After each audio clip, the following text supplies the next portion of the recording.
Paramashivam.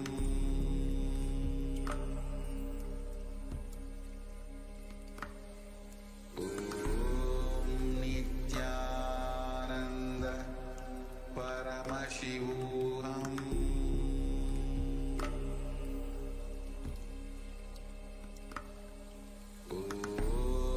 Nithyananda Nithyanandam Paramasukadam Kevalam Jnanamurtim Adidam Gaganatvamasyadhilaksham Ekam Nityam Vimalamachalam Sarvadhi Sakshi Bhutam Bhavaditam Trigunarahitam Sadgurum Tam Namami.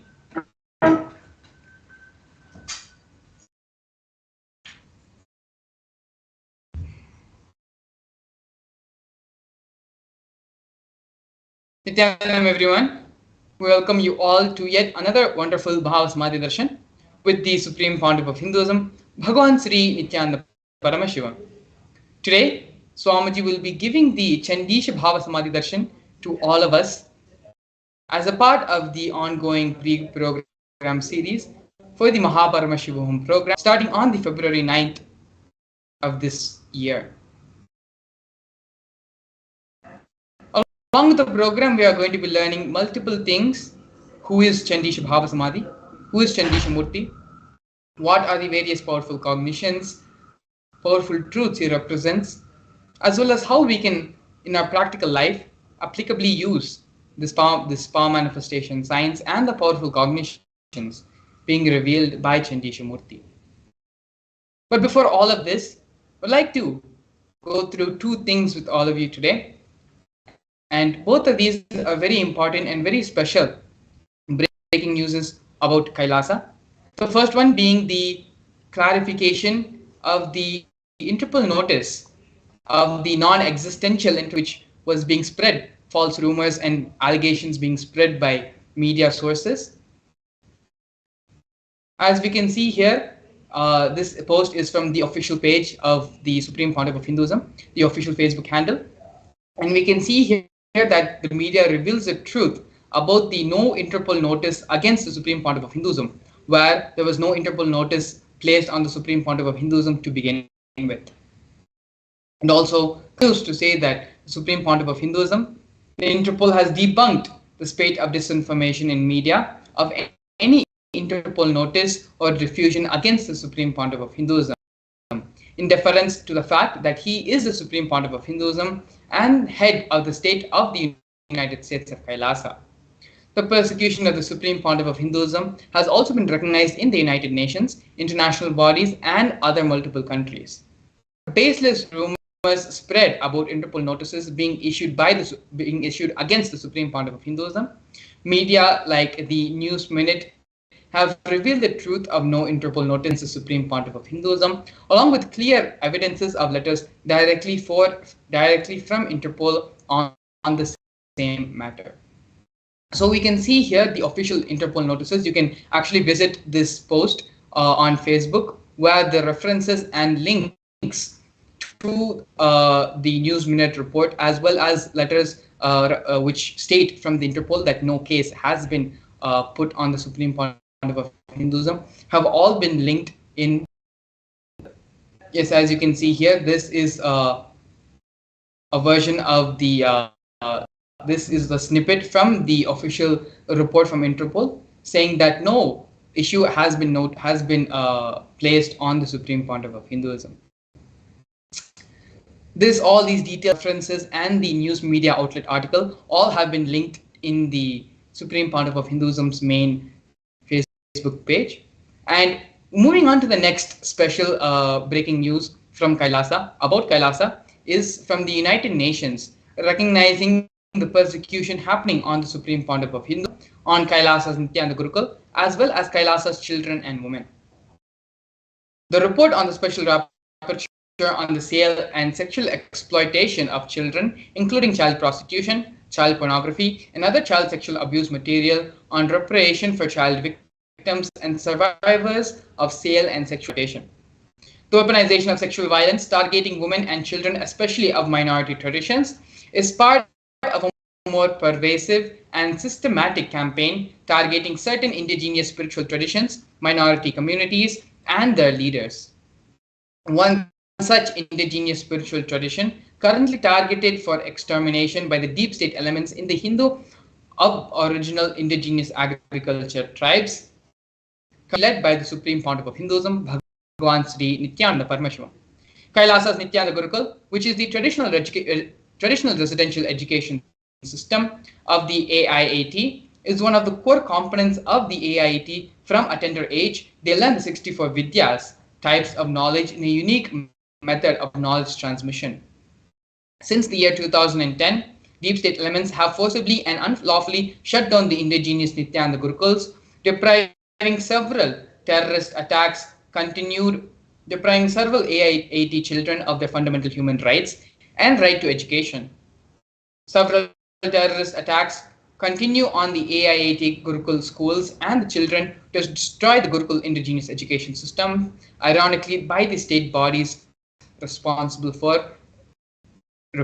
And if you scroll down, you can see the links of from the official United Nations website, linking their website where these articles and reports have been published. Of these newses have been presented and are available. You can visit Kailasa's Supreme Pontiff of Hinduism's official Facebook handle to see the posts, or you can visit the United Nations official website as well.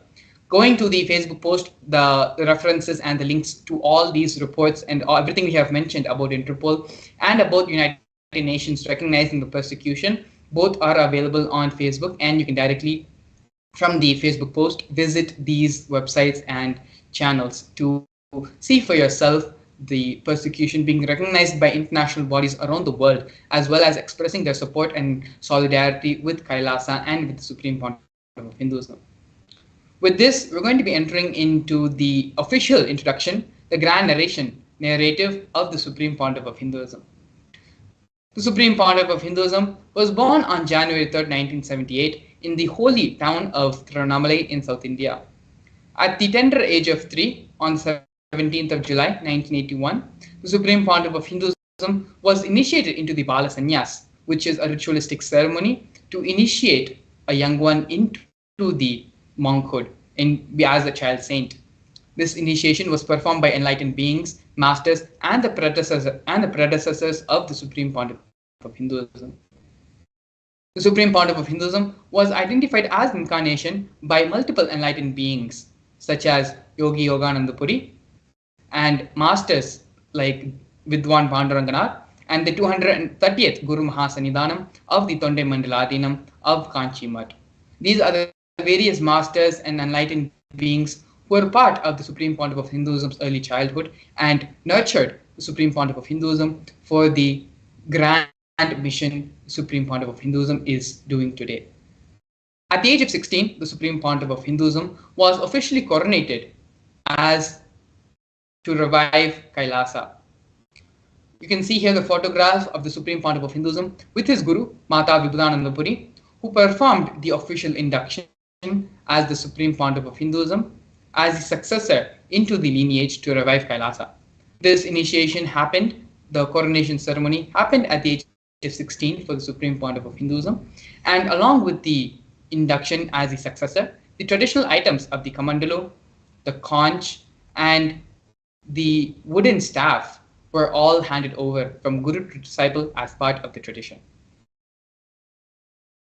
Here we are looking at the early days in the mission. In the left hand side corner, we see a black and white photo, which is the Supreme Pontiff of Hinduism in front of the first temple monastery built for his guru, Mahataji Vibhudananda Puri.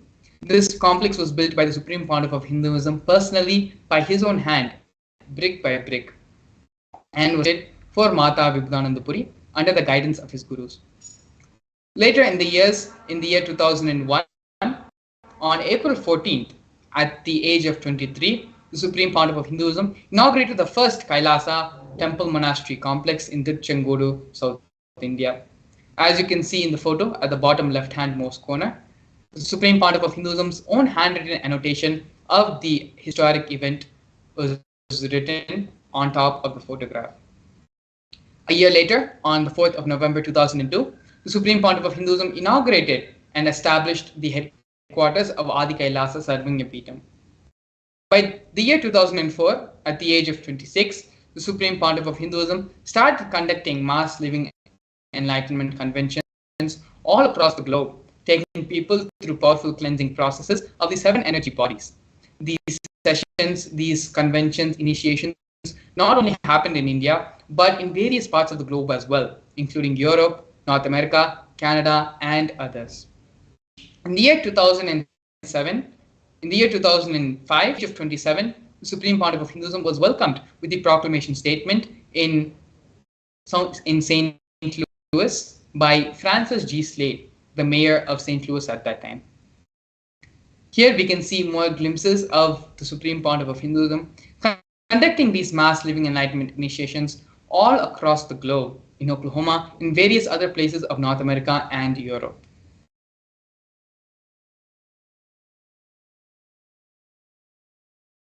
Yes, here we can see further living enlightenment initiations being conducted in the Kumbh Mela, which is a grand festival celebrated all over India.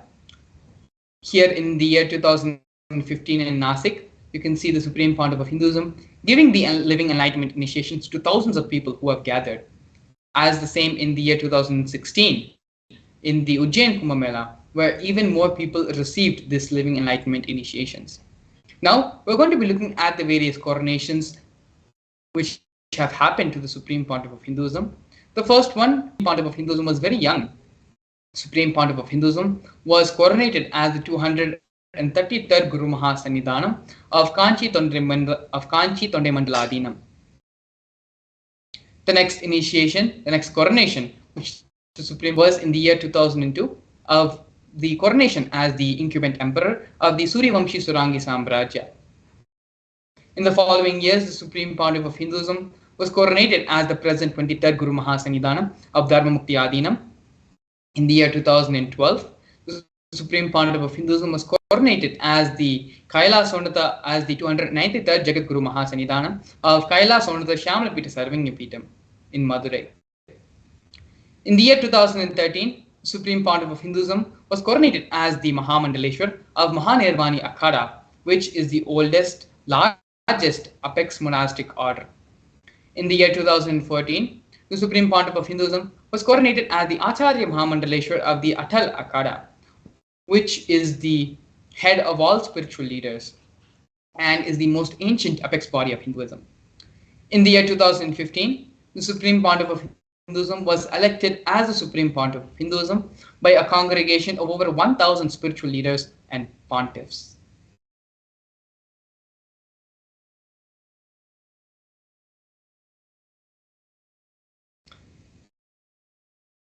Kailasa is a macrocosmic, ancient, enlightened Hindu civilizational nation whose vision is living enlightenment for all of humanity. Kailasa's mission is to revive and share with today's world the practical applications of the greater sciences of authentic Hinduism, including Hindu cosmic physics, Hindu alchemy, Hindu cosmology, Hindu biology, Hindu mathematics, power manifestation, and other sciences as revived by the Supreme Pontiff of Hinduism. These sciences were once practiced freely all across the 56 nations spread across the continent, but are now facing extinction due to a persecution being faced over a millennium.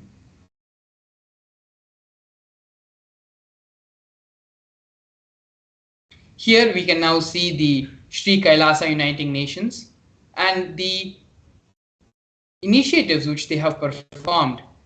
Over 108 initiatives globally have been initiated by Sri Kailasa Uniting Nations for a variety of humanitarian services, which collectively allows for the creation of an enlightened, peaceful, sustainable, equitable, resilient, and thriving world. One of these many projects which we are going to be looking at right now is the No Hungry Home project offered by Sri Kailasa Uniting Nations for nutritious and a hunger-free world. More than 1 billion meals have been served by Kailasa over the past 27 years. Every month for the past 27 years, the Hindu ASMT community has organized more than 3 million Annadan services. Annadan service is the traditional service offering the free organic meals during religious gatherings, free for all and without discrimination. More than 10,000 meals are served on a daily basis, and on festival days, this number increases to 100,000 meals, all served free of cost and without discrimination. As you can see, Supreme Pontiff of Hinduism himself is involved in the Annadan service. He personally, with his own hands, serving the devotees, disciples, and various people who have come to receive the Annadan service.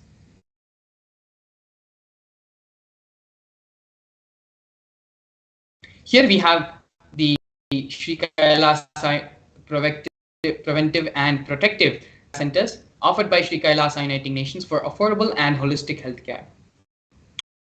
During the pandemic, a global which shook the world and created a lot of insecurity for all of us and for many other people across the globe, the Supreme Pontiff of Hinduism is the only one who created a safe haven to protect ourselves from the COVID-19 pandemic.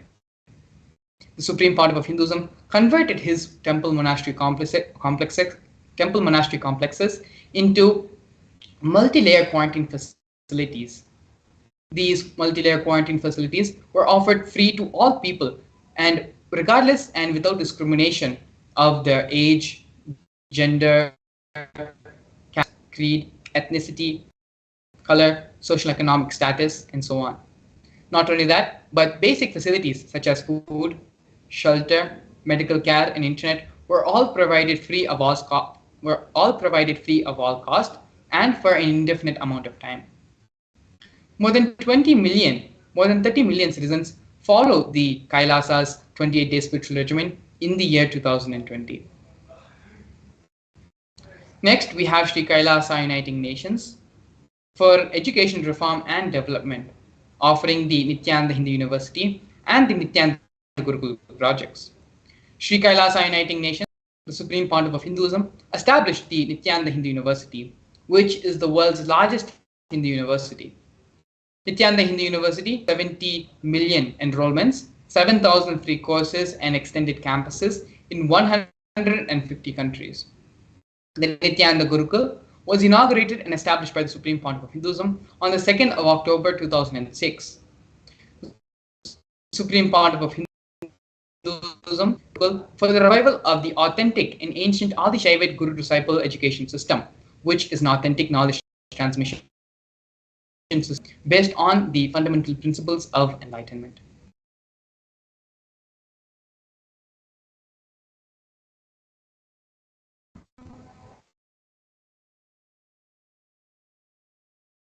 Next, we can see here Sri Kailasa's Uniting Nations projects for protecting the Hindu scriptures.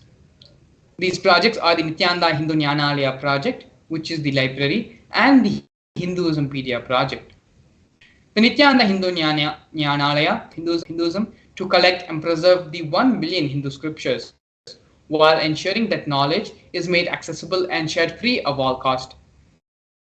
The Supreme Pontiff of Hinduism himself has authored more than 10,000 books, which have been written in 3 different languages, which have been translated into 50 other different languages, and has published more than 10,000 articles, has given more than 10,000 free discourses with a combined total view of 1 billion. The Hinduismpedia project is where the Supreme Pontiff of Hinduism and the collection of more than 15 terabyte of material collected by the Supreme Pontiff of Hinduism, of digital books, rare manuscripts from all the 19 Sarvanya Pitas, ancient mats, and ashrams. More than 1 million pages on Hinduism have been collected, and a collection of 20 digital books, 1,000 e-textbooks, and 1,000 articles and 100,000 articles on various topics of Hinduism have been collected in these projects. The next offering we are seeing by Sri Kailasa Uniting Nations is for global peace and religious harmony, offering the confluences for world peace. In the year 2009, the Supreme Pontiff of Hinduism organized a month-long peace walk covering 1,000 kilometers and 1,000 villages to bring together in harmony from all walks of life to promote feeling, connection, and oneness among people. During the walk, health camps were conducted in villages along its path.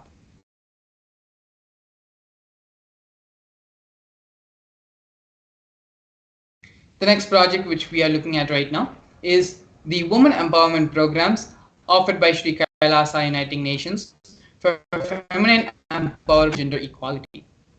One of the first projects which we are seeing here is the Kailasa's Yogini Sardini Pitam, which was established by the Supreme Pontiff as various yoga and meditation universities to empower the quality of life and emphasis on life solutions through the Vedas and Agamas, empowering the indigenous rural women, fighting against wrongful gender stereotyping, gender-based violence, and lack of inclusive and quality learning education.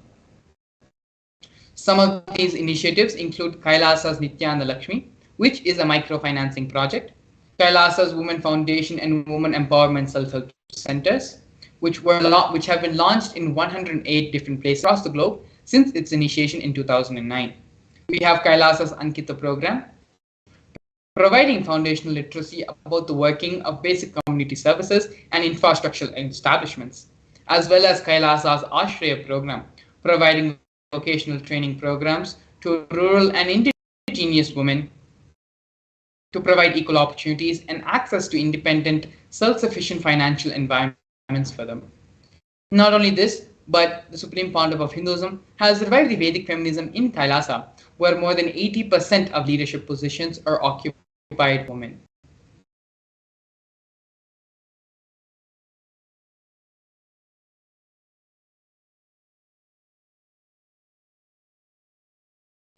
Here we're looking at one of the most historians in the history of Sri Kailasa.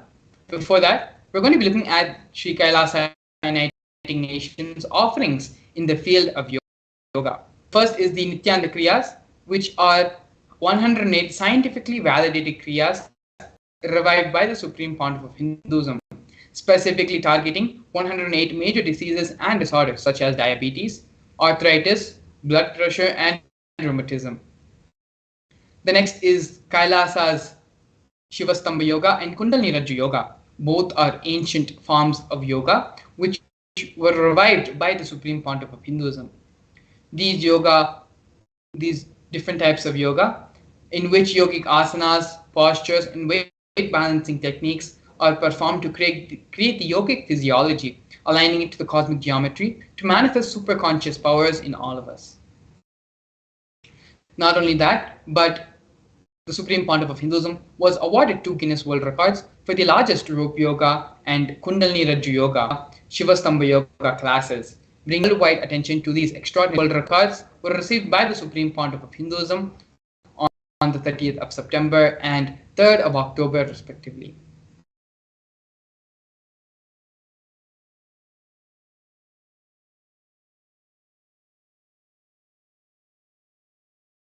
We are now looking at one of the most historic moments in the history of Kailasa and the Kailasa nation.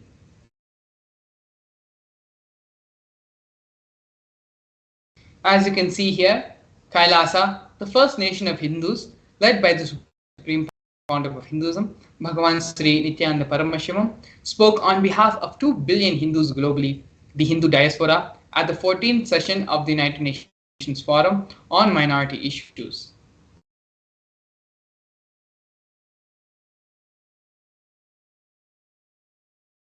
A significant milestone in the history of Hindus and the sovereign state of Sri Kailasa happened on the 2nd of December 2021. His Excellency Sri Nitya Moksha Priyananda, Ambassador Extraordinary and Plenipotentiary of Kailasa, represented the persecution of Hindus at the 14th session of the United Nations Forum on Minority Issues. The theme of the forum was conflict prevention and the protection of indigenous human rights of minorities.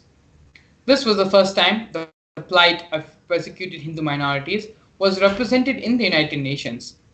The ongoing, systematic, and generational attacks on Hindu diaspora were highlighted in this meeting.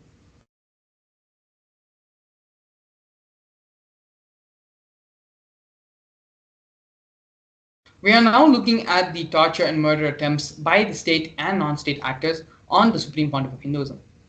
More than 70 assassination attempts in India and physical attacks in the Supreme Pontiff of Hinduism, both in India and abroad, have been attempted. 40 attacks on community members, destruction of monasteries and temples, 30 incidences of attacks of molestation and rape of women and women monks, intense lawfare through the 100 false legal cases, all but one are dismissed. The entire government mechanism, politically owned media, police, judiciary control, the inciting of mobs through the social media. All of these are just but a few of the many different lawfare techniques and illegal persecution ways through which the Supreme Pontiff of Hinduism was illegally persecuted.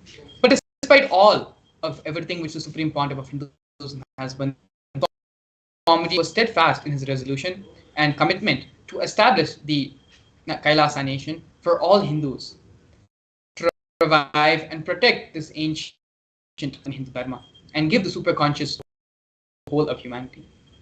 One of the important ways the Supreme Pontiff of Hinduism is reviving Hinduism as well as giving the superconscious breakthrough to the whole of humanity is through the power manifestation science. The manifestation science was established by the Supreme Pontiff of Hinduism and dates back its originality in the scriptures of Vedas and Agamas. In the next segment, we're going to be learning more about the science of power manifestation, as well as learning the scriptural reference for these powers, the 463 powers mentioned by Paramashiva in the Veda Agamas. Not only that, but we are also going to be seeing a live demonstration of the power of third eye in consciousness over matter.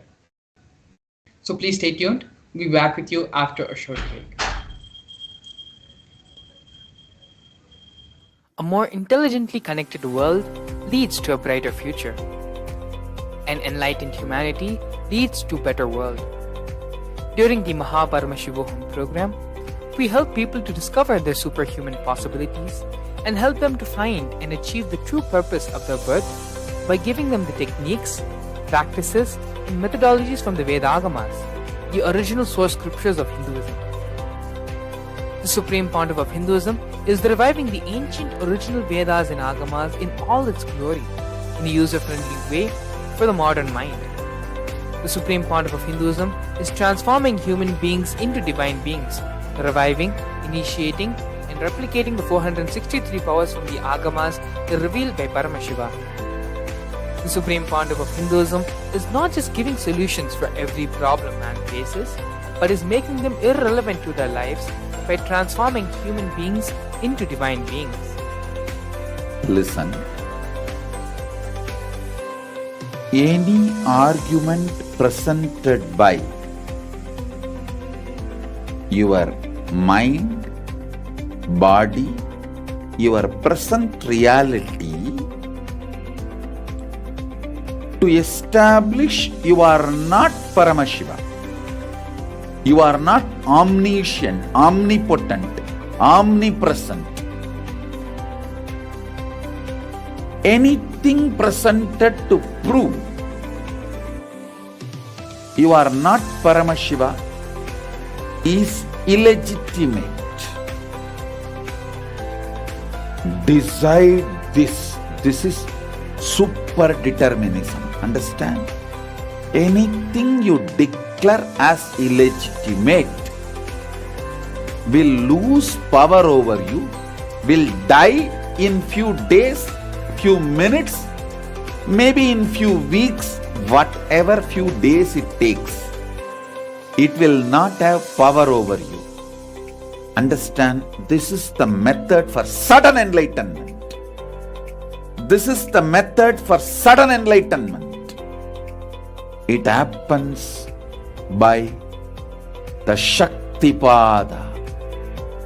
Here Paramashiva is sitting to tell you all, you are Paramashiva, you are me, with Shaktipada and Shaktinipada. The Dvitiya Vijnasa Krama is an extensive and thorough yoga sequence to prepare your body to receive the experience being given by the Supreme Founder of Hinduism. Through the yoga, which is aligned as per the source scriptures laid down by Paramashivam and the Agamas, you break all the impossibility in your body and in turn break the very cognition of impossibility. The program leads you to go beyond your human frame and limiting human ideas, which prevents you from living your highest possibility.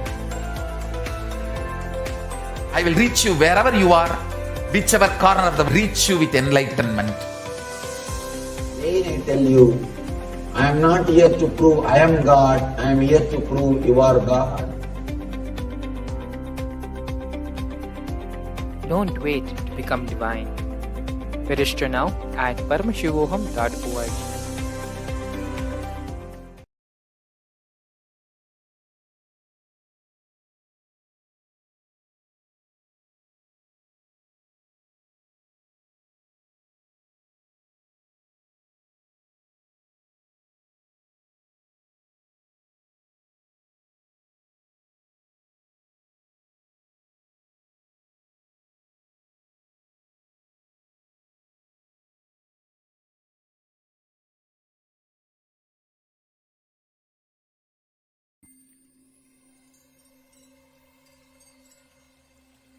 I welcome you all with my love and respect. Let you all open all your three eyes. Om Nithyananda Paramashivam.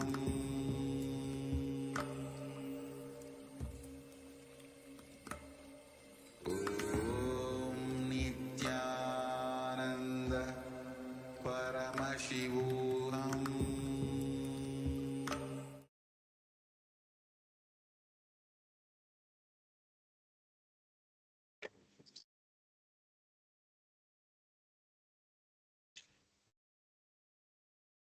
Yes, so we welcome all the viewers back to the session. Now will be, before we enter into the power manifestation, we want to reiterate the beautiful victories that the Kailasa has got after from the various happenings that have been good auspicious happenings that have happened.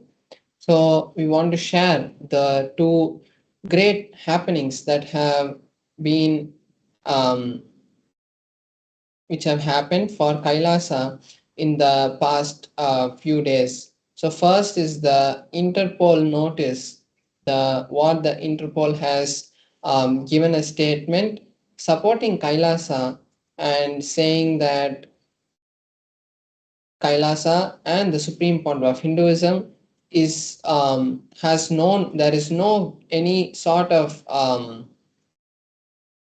notice which has been given against the supreme point of Hinduism, and Interpol stands supporting Kailasa and accepts that Kailasa that the supreme point of Hinduism is helping humanity. And then we also have the detailed reports and pictures and links which have been given in the description. All the viewers can take few minutes to read those things which have been given, and also share this with all your friends and family and tell them the truth about Kailasa and spread this truth to everyone so that everyone also knows the real truth and starts to understand that the how Kailasa is standing for Hinduism and at the large standing for humanity.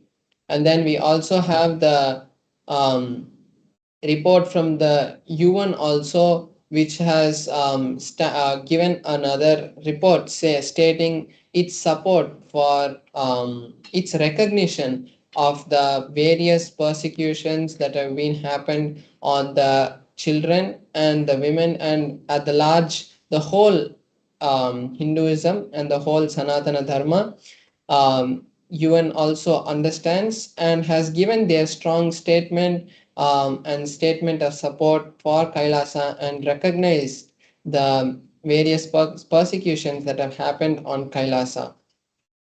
So the make sure that you go and visit this. Both of these posts are pinned as the featured posts in the Facebook page. So all of you viewers can go and even as soon as you enter the Facebook page, you will see both the posts being pinned at the top, and you can share this with all your friends and family and share it to as many groups, forward it to other people so that they also know how the Hinduism has been attacked and how the Supreme Founder of Hinduism is standing to revive it and support the whole of humanity to go to the next superconscious breakthrough.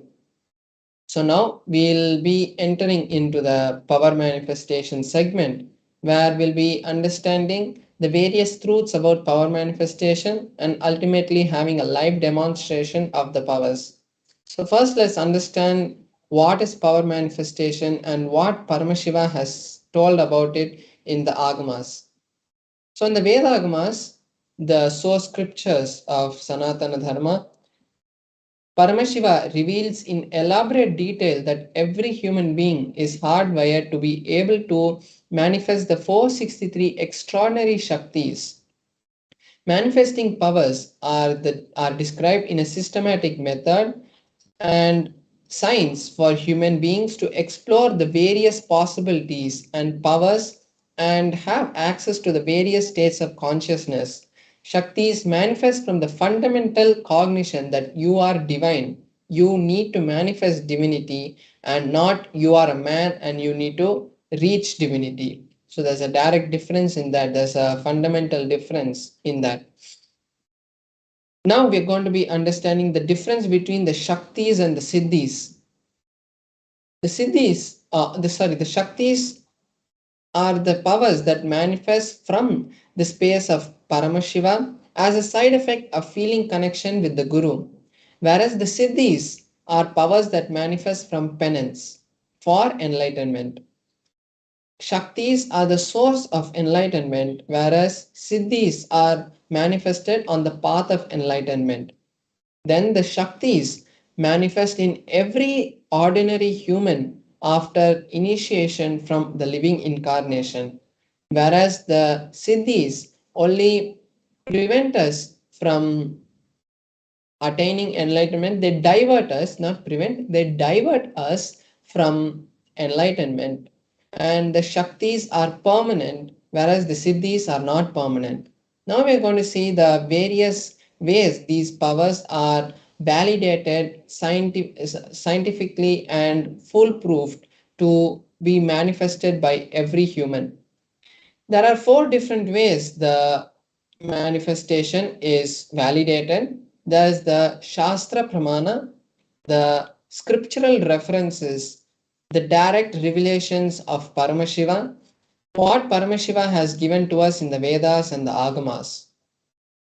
So that is the Shastra Pramana. The Apta Pramana is the time-tested, foolproof experiences and happenings that have happened in the past from the times of the ancient rishis who were the scientists and who gave us these high level knowledge, scientific knowledge about everything that we know, and including the recent most masters like Maharishi,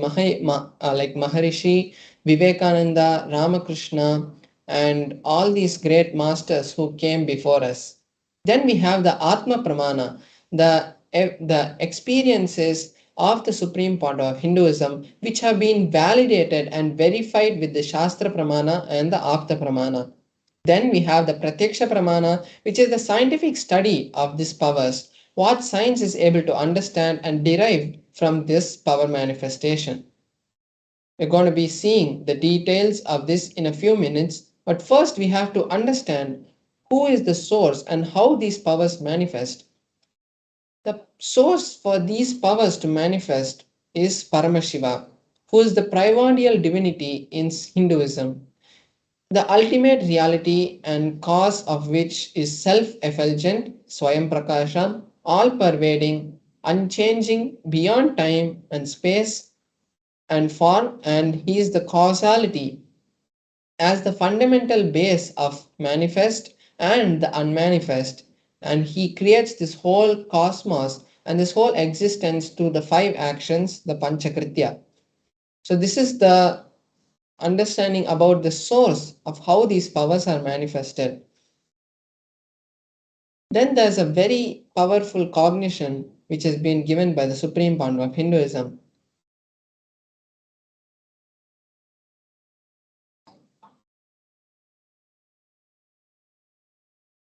When the Shaktis, when the truths, the powerful cognitions, which are the jnana, which is mapped into the consciousness, the prajna, it manifests as possibilities and powers being. Now we are going to be seeing the details of each of the pramana one by one and understand what Paramashiva has given to us. So first we are seeing the Shastra pramana for the power of the third eye, which is the source. The third eye is the main center in our body which actually allows the Paramashiva energy to flow through us.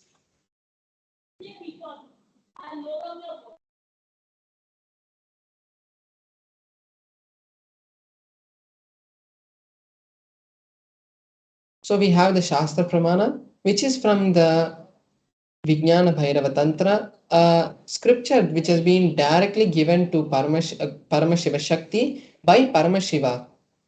So in that, the 34th verse gives us the understanding about how the powers manifest from the third eye. The verse goes, Kapalantar manonyasa tishtanmilita lochanaha pramena manaso dhadyat lakshayet lakshyamuttamam. Paramashiva says, by having the mind fixed on the inner space within the crown center and sitting stably without any movement, having the eyes closed in succession to the third eye, that stability of the mind and the inner space gives the seer the power to see through the third eye and he sees the direct vision of the ultimate goal, Lakshyam, having the vision beyond the sight of and reveals any object and place attaining the space of oneness with Paramashiva. So we can see how in this verse directly the Supreme Paramashiva is giving us the direct understanding about how the powers manifest from the third eye. Next we have the Apta Pramana, which is the experiences and historical events showing us the and validating the signs of power manifestation. Here we can see the beautiful happening of the Mahabharata, and in the Mahabharata, Bhagavan Shri Krishna initiates Arjuna into the third eye. So the story goes that Arjuna was in the battlefield and he wanted to see the Vishwarupa Darshana, the cosmic form of Bhagavan Shri Krishna. So when Arjuna requests Krishna to show that form, Krishna tells Arjuna that you cannot see my cosmic form with these physical eyes, for I grant you the divine vision of the third eye, behold my cosmic opulence. And then Arjuna is able to see the cosmic form of the whole of Bhagavan Shri Krishna, and he sees the whole cosmos and describes the various aspects of the cosmic form in the 11th chapter of the Bhagavad Gita. Then we have the Atma Pramana, the experiences from the Supreme Point of Hinduism. In his own words, the Supreme Point of Hinduism says that the first experience that I had, I was able to see everything around me, above me, the whole 360 degrees and 10 directions. Everything I realized, not only I was able to see, I was able to feel, experience all that as me. So we can see here how the Supreme Point of Hinduism's experience matched directly to the Shastra Pramana. Here we are seeing the scientific evidence, the Pratyaksha Pramana, which has been manifested, which has been revealed to us by the scientific research, which has been conducted directly on the Supreme Point of Hinduism. So here we can see a study was conducted on the Supreme Point of Hinduism, and they had conducted the positron emission tomography test on the supreme part of Hinduism. And when they did that, they saw high level of brain activity from the place of the third eye, which is in the frontal lobe. So they were able to see high amount of energy and high frequency waves being emitted from the third eye of the supreme point of Hinduism. And this same results has been replicated in the Balasans and various other yogis who have manifested this power. Here we can see now we are going to enter into the one of the powers that manifests from the space of the third eye, which is the power of consciousness over matter. The power is from the Vijnana Bhairava Tantra, Sutra 120, Dharana 95. The verse goes, Kvachid vastuni vinyasya shane drishtim nivartayet tajnanam chitta sahitam devi shunyalayo bhavet.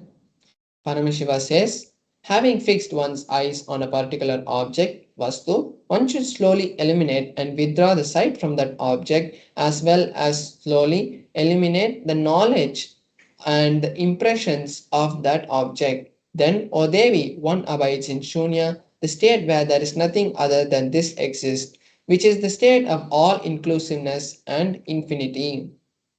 So here we can see how Paramashiva has given us a beautiful detailed step-by-step procedure for how the power of consciousness over matter manifests in every one of us. Now we are going to be having a live demonstration of this power where I'll be demonstrating this power of consciousness over matter to all of you so that we can all experience the space and the powers of Paramashiva. And now I'll be how we'll be manifesting this power is I will be placing my hand on a flat surface and the Atmalinga will be placed on my hand. And then by the connection and the oneness with Paramashiva, I will be making the Atmalinga to stand.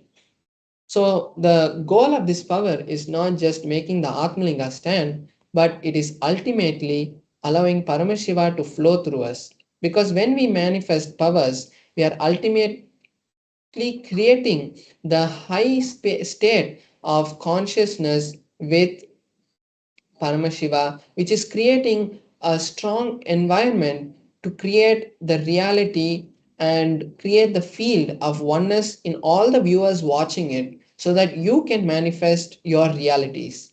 So now I'll be showing the close up. I welcome you all with my love and respect.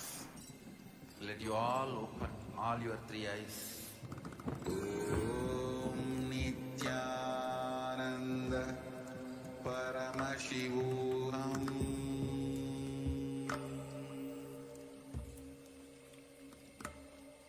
Om Nithyananda Paramashivam.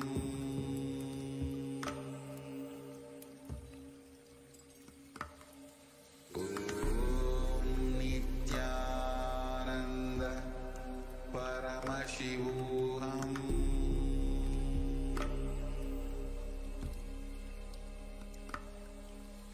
Om Nithyananda Paramashivam.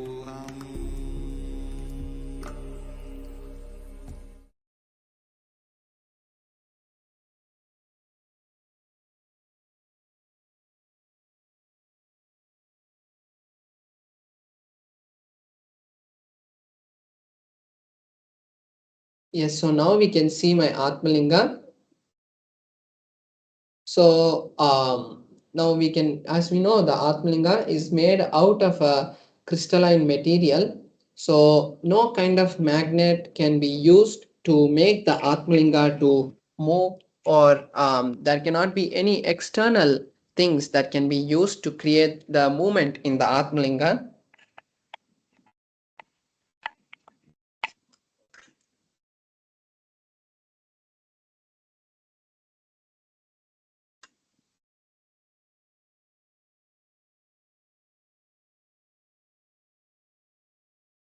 And then you can see my hand. that there is there's nothing in my hand which can which is there which can be used to make the Atmalinga to move.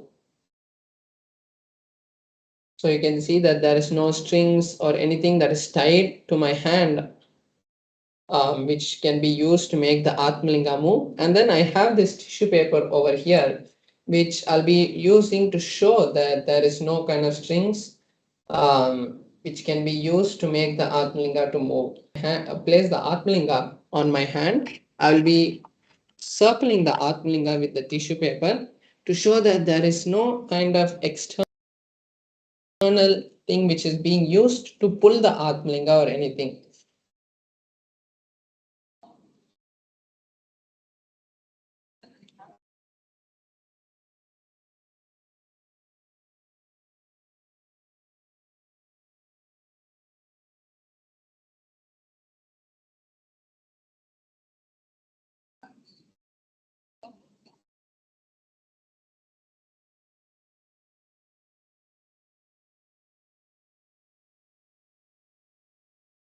So now I'm placing the Atmalinga on my hand, and now I'm just circling my Atmalinga, showing that there is no kind of any external things which are being used. So even you can see that when the tissue paper is moved, the Atmalinga is stable.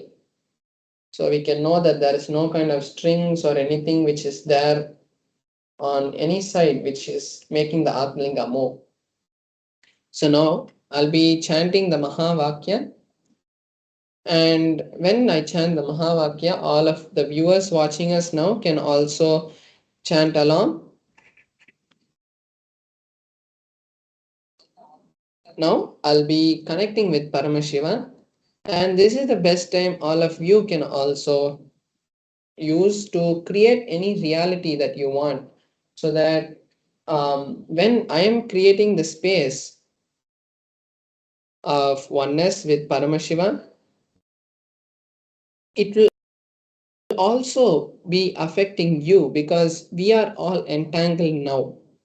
And as you are watching this same mirror neurons which are being created, the neurological pathways which are being used to create this effect, because when these kind of power manifestations manifest, we have seen high amount of gamma waves and emitted from the brain. So at that time, it creates the high space for anyone who's seeing this to also replicate that in their brain. So now I'll be chanting the Mahavakya. You can also join with me and chant the Mahavakya. So you can manifest any reality that you want, or you can also manifest the same power. So now let us enter into the manifestation. Om Nithyananda Paramashivoham. Om Nithyananda Paramashivoham. Om Nithyananda Paramashivoham. Om Nithyananda Paramashivoham. Om Nithyananda Paramashivoham. Om Nithyananda Paramashivoham. Om Nithyananda Paramashivoham. Om Nithyananda Paramashivoham. Om Nithyananda Paramashivoham. Om Nithyananda Paramashivoham. Om Nithyananda Paramashivoham. Om Nithyananda Paramashivoham. Om Nithyananda Paramashivoham. Om Nithyananda Nithyananda Paramashivoham.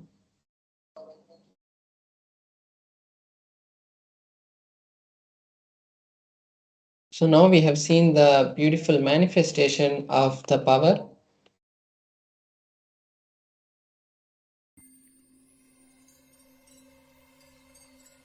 I welcome you all with my love and respect. Let you all open all your three eyes. Om Nithyananda Paramashivam.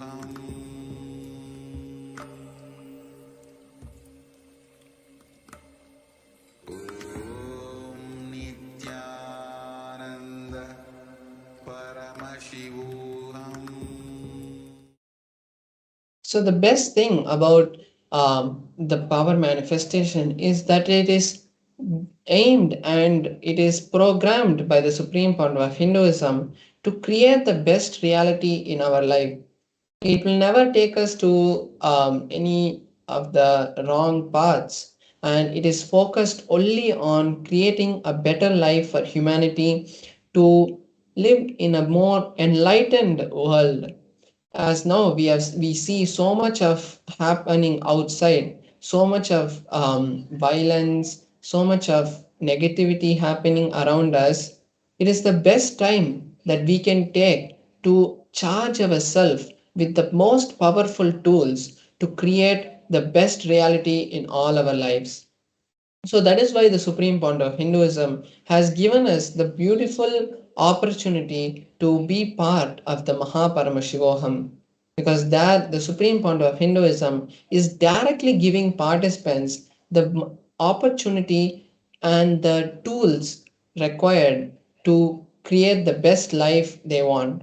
The amazing initiations and that the participants have had is there's no words to tell that. Like people who have been not able to sit for 50 years has just sat in 2 days after attending the program, and people have become have been able to raise almost $100,000 in just 2 weeks. So these kind of amazing manifestations are happening, and it's not some kind of magic which the Supreme Founder of Hinduism is doing. He is giving us the signs of becoming Paramashiva. So all of you can also.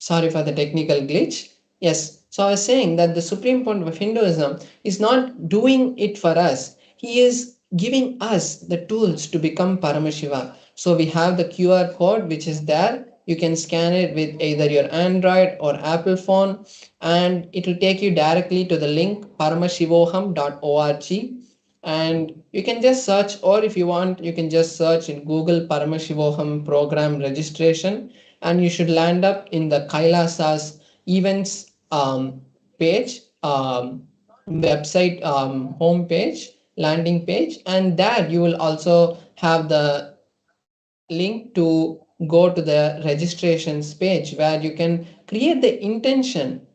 Because when you create an intention for anything in your life, that too for the betterment of your life, the cosmos always is there to support you. And when you create an intention, you are seeing the reality manifest. And when you see the reality manifest, you are creating that strong belief and cognition in you that I am manifesting the reality of Mahaparamashivoham.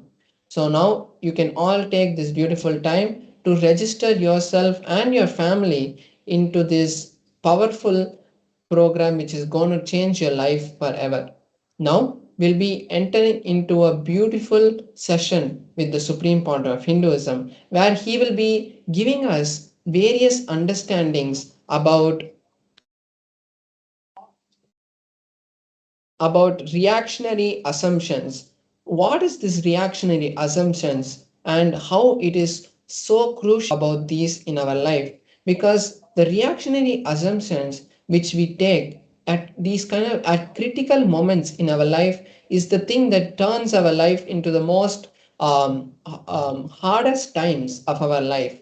So when we know how to react and act at those times, we will be able to make more clear decisions and have a more better life in the space of Paramashivoham.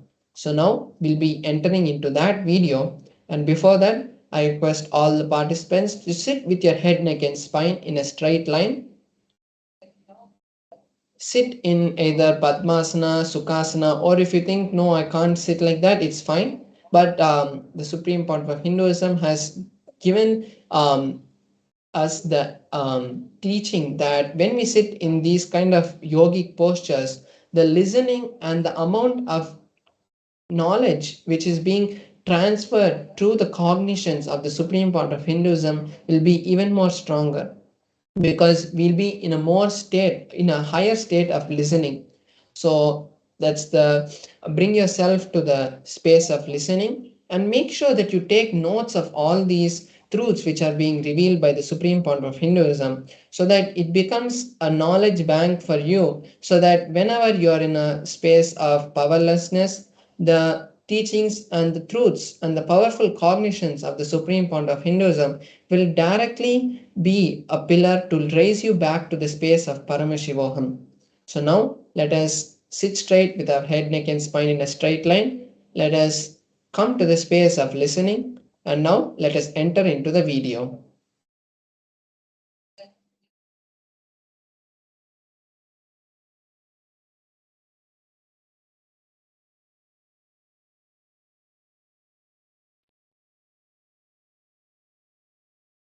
Supernal effulgence of Paramashiva, which is eternal inside you, cannot be reduced,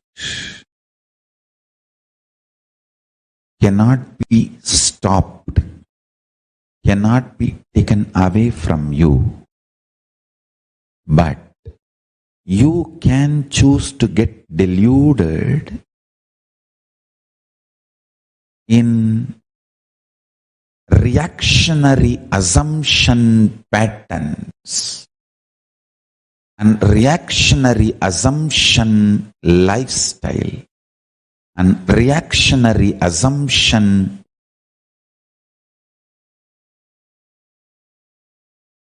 patterns and lifestyle caused mess. Understand? The reactionary assumptions patterns, reactionary assumptions lifestyle, and the mess caused by reactionary assumptions and that lifestyle.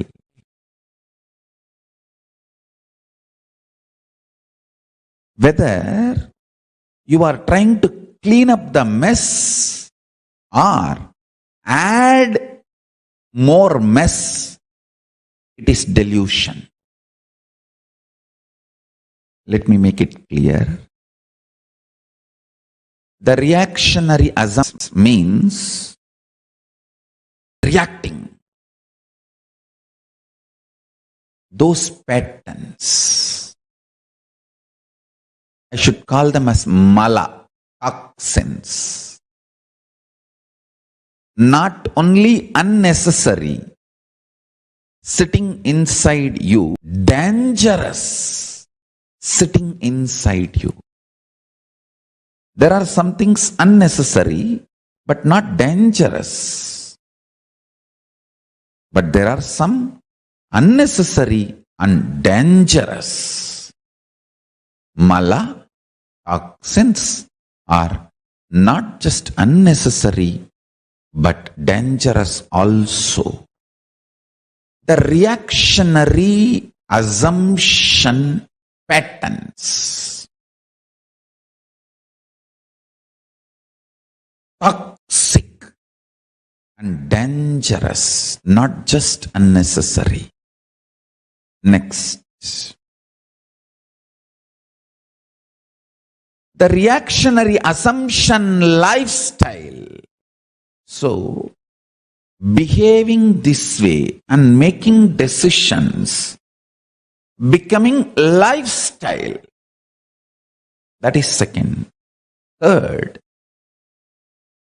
the mess you made in your life due to this reactionary assumption patterns and reactionary assumption lifestyle.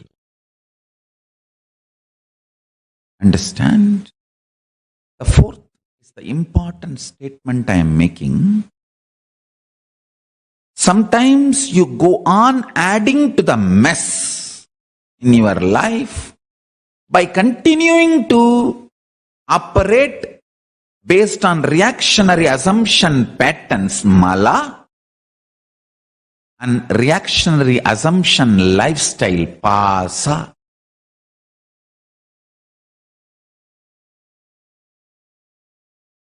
If you are adding more and more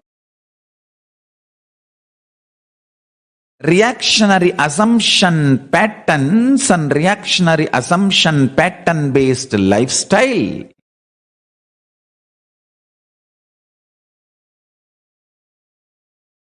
you are adding more and more alahala, poison in your life,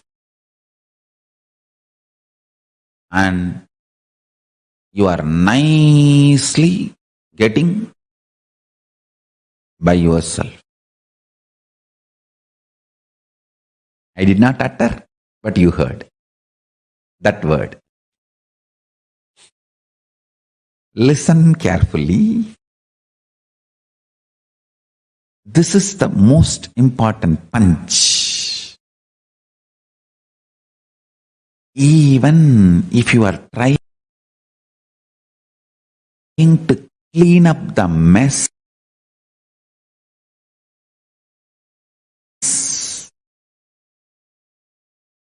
created by the reactionary assumption lifestyle, even that will be delusion. The one and only solution is unclutching, withdrawing into supernal effulgence of Paramashivam. Listen. Supernal effulgence of Paramashivam.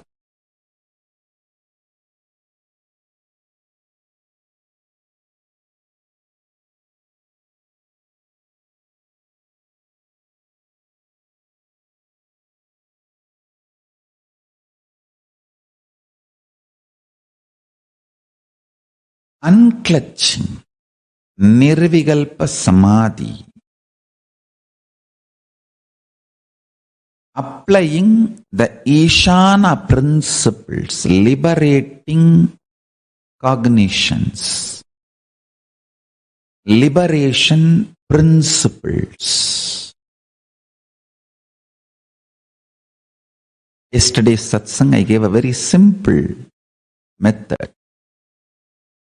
If you just internally tell yourself, okay, I am not going to struggle anymore with this business which is torturing me, with this job which is torturing me, with the relationship which is suffocating me.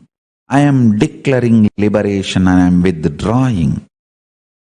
Even if you take a conscious decision, don't do. I am not saying divorce. I am not saying resign the job. I am not saying sell the company. No. I am saying decide to create an inner space for yourself where you are not constantly functioning out of reactionary assumptions.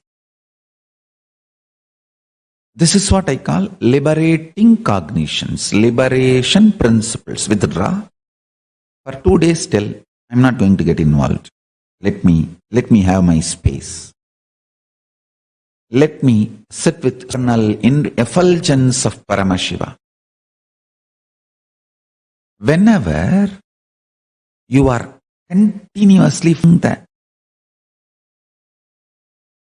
reactionary assumption mode and you are tired, demons and negative elements can enter into you, influence you, and turn you against the fundamental truths.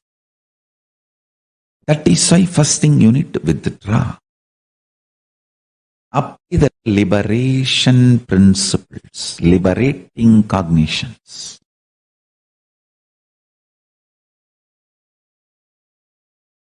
Once you withdraw, you will know why you are still in that job, why you are still in that relationship, why you are still in that career, without reactionary assumptions and suffocations.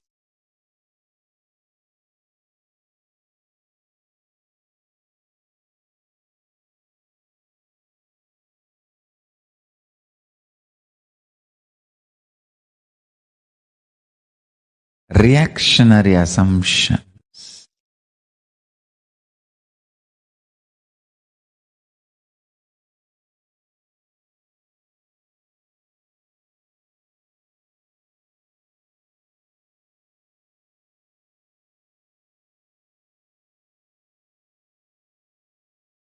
After withdrawal and understanding, even if you want to continue that job, that relationship, that profession, that career, you will take responsibility for that lifestyle, for that decision. You will not be cursing anyone. You will not be suffocating yourself. You will not be torturing yourself and the other person. Withdrawing from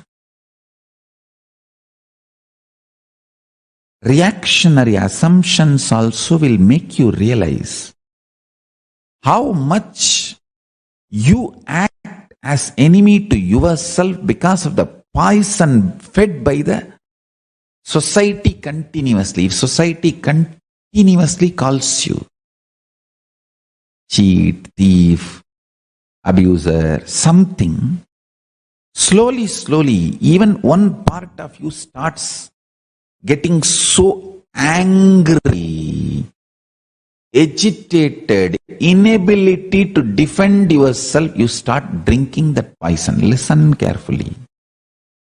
That is why I am saying anger is like opening your door to send your army to attack, but many times when you open your doors of the fort, your fort's door to push your army out to wage the war, the opposite side army sneaks into your fort a little bit at least.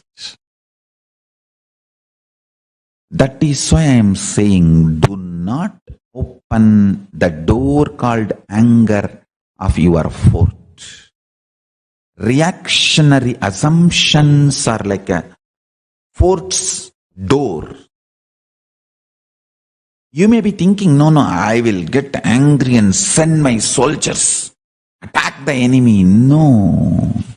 When you open, sometimes the enemy soldiers sneak into the fort through the same door, and self-hatred is enemy soldiers sneaked into your fort and sitting inside your heart, grounding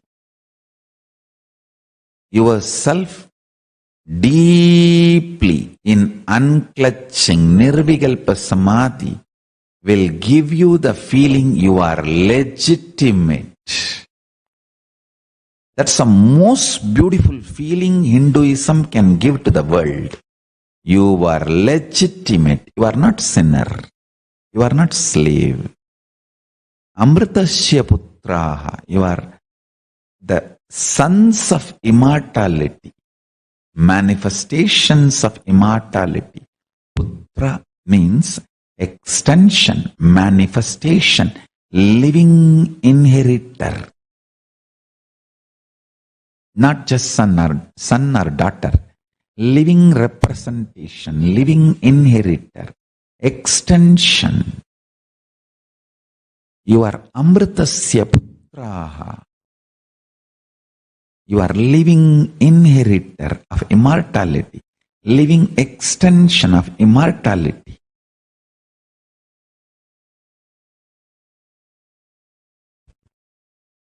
I'll give you this insight.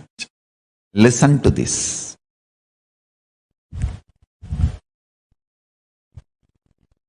Remember, cognize, nothing which agitates you is reality outside. When I say nothing, nothing, really, really, really.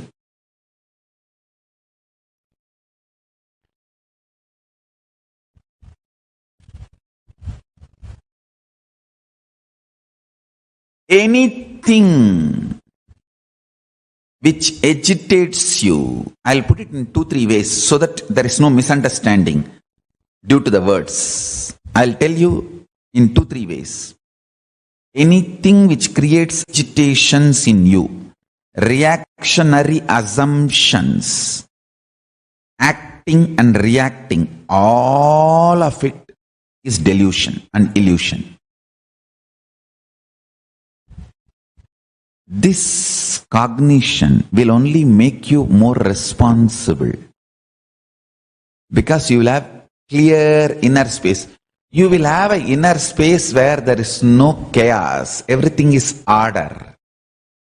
There is no reactionary assumptions. Understand? I tell you. You always see the result and then decide whether what you are doing is right or wrong. But I tell you, you should always see the inner agitation and then decide whether you are doing right or wrong. Reality is subjective, and from there it starts. End does not justify means, because what you consider as end is delusion and illusion.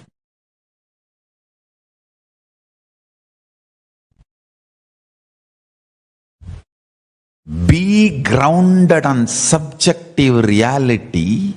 From there, when you manifest, actually I tell you, if you understand this one truth, this one cognition, today you are liberated from all delusion, agitation, suffering, pain, problems. You know, everything, all the agitation, reactionary assumption, pain, patterns, powerlessness, everything is like a small wave on the surface of you. But inside you have a deep, powerful space, Paramashanta Swarupa. Absolute Paramashanta Swarupa. I tell you. Paramashanta Swarupa.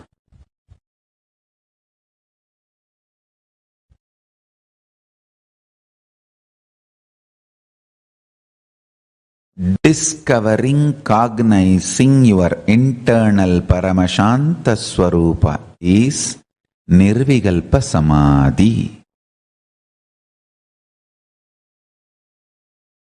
Discovering, internalizing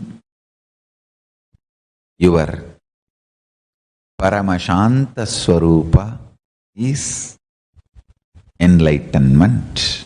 That is highest reality. That is all the powerfulness. That is most superior way of existing. That is anti-aging. One important sacred secret. The chaotic surface peaceful, orderly core, Paramashanta Swarupa. These two are not conflicting or contradicting to each other, they coexist. Order in the chaos, chaos in the order coexist. So do not be agitated because you have agitation. Do not worry because you have worries. Don't create complication. Understand? See, if you don't have reactionary assumptions, great. If you have reactionary assumptions, remember that is also a complementing part of your order and peace and Paramashanta Swarupa. It is not contradicting or conflicting. If you realize that, you will absolutely settle down.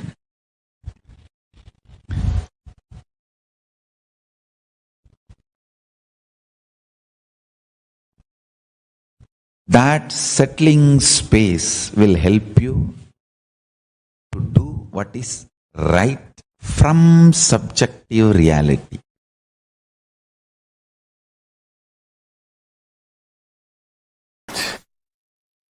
Question number 16 from Nasra from UAE.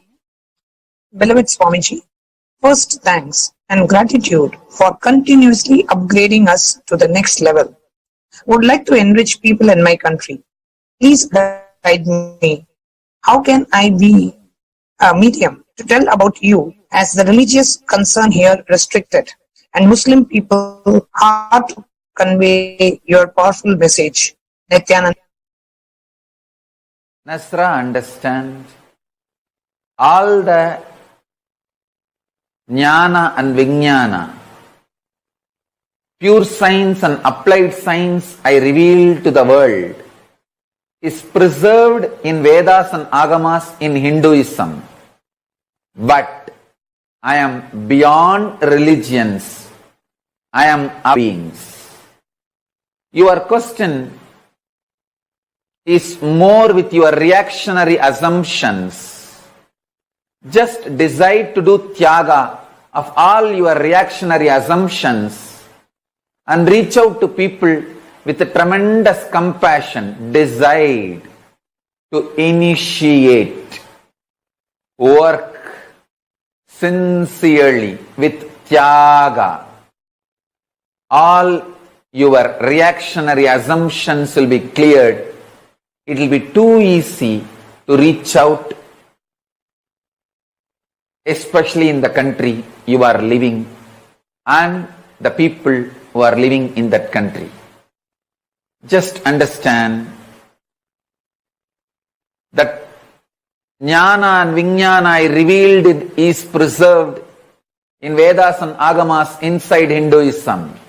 I am rooted in Hinduism, but I am available for the whole universe, all human beings and all beings ultimately. I am available for all. To do tyaga of your reactionary assumption and maintain your will, persistence and work, you will be easily be able to reach out. If you decide to empower your reactionary assumptions, you can go on feeling as victim. If you decide to empower your will, persistence, you can enjoy victory. Empower will, persistence, enjoy victory. Don't empower reactionary assumptions, suffer victim mode.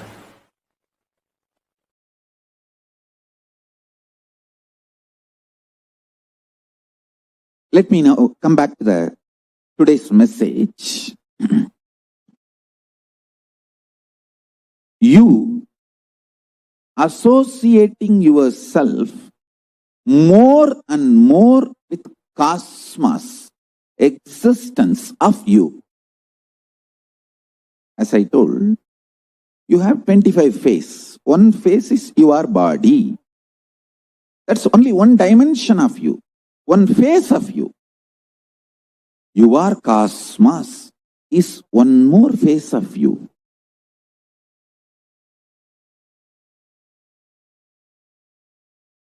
Till December 14th, start enjoying more and more this phase you are cosmos.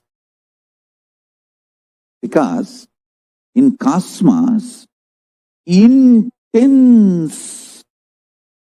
accelerated expansion is happening. So if you connect with that, that will start happening in you also. In your body, in your mind, in your consciousness, whatever you think as you. Your relationships, your wealth, your health, your money, your bank balance will increase, your power manifestation will happen more. You will have beautiful people around you. You will have happy relationships. You will have smiley conversations. Giggly time spent with friends, family, relatives, and lots of sweet, beautiful, auspicious things will be happening.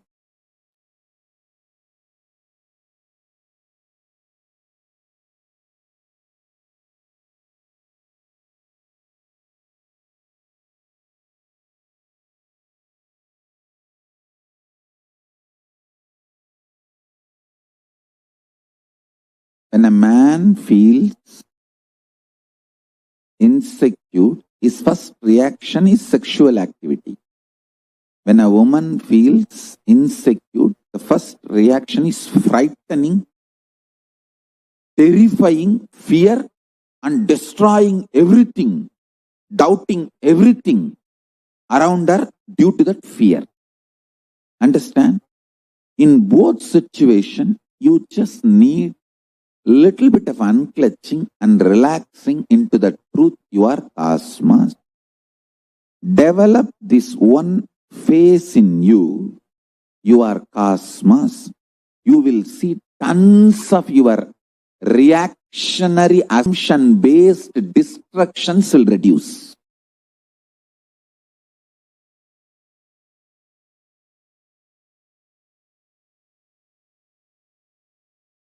All women, if you teach your man, he is cosmos, and help him to unclutch,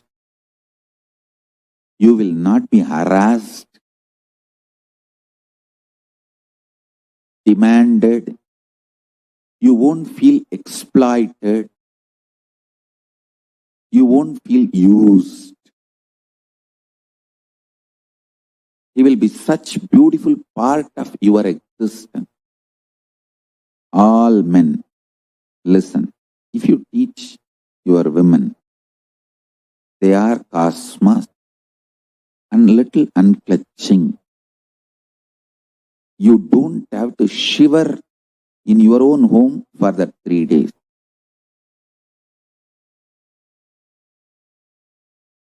You don't have to be shivering, terrorized, terrified. You can be relaxed. Realize this one truth.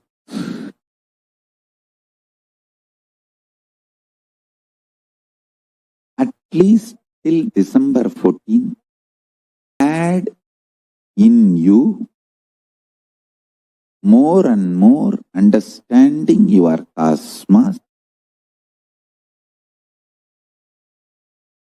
Add around you in their life also.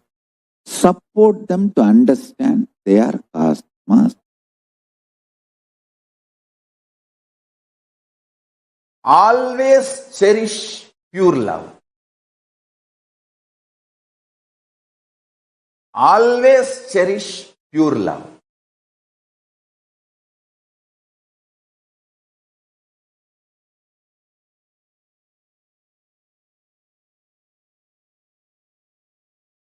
Pure love is pure tyaga.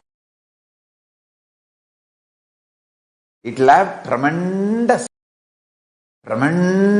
tyaga.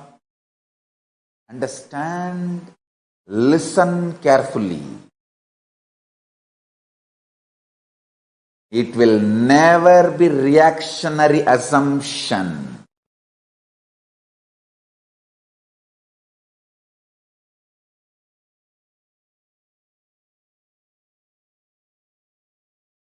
You will have for Paramashiva, and you will have the patience for Paramashiva to manifest in you.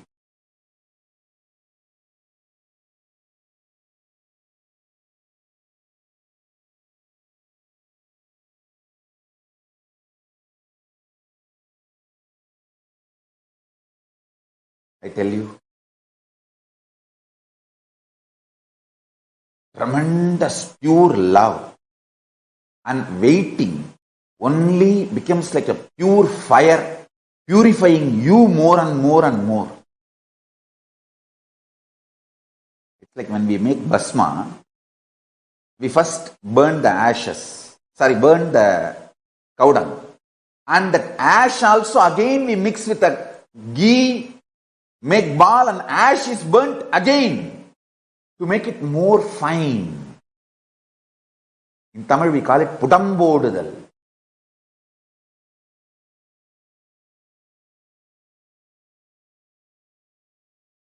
To make the bhasma or to make the herbal medicines or Siddha medicines in Siddha Ayurveda traditions, the Hindu medicine, all Hindu medicinal methods use this methodology called pudambodudal. Ashes will be burnt again and again, multiple way.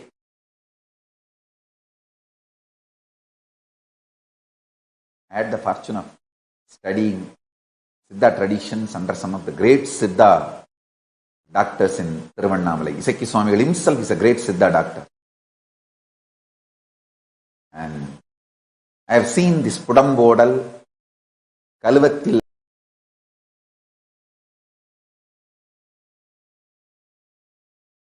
all this process I have seen.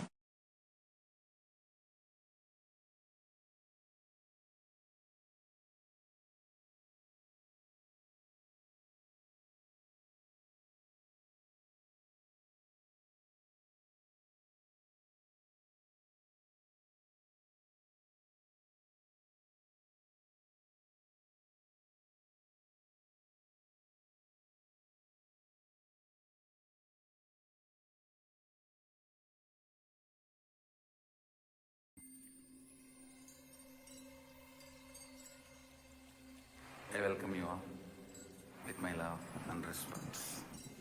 Let you all open all your three eyes. Om Nithyananda Paramashivam.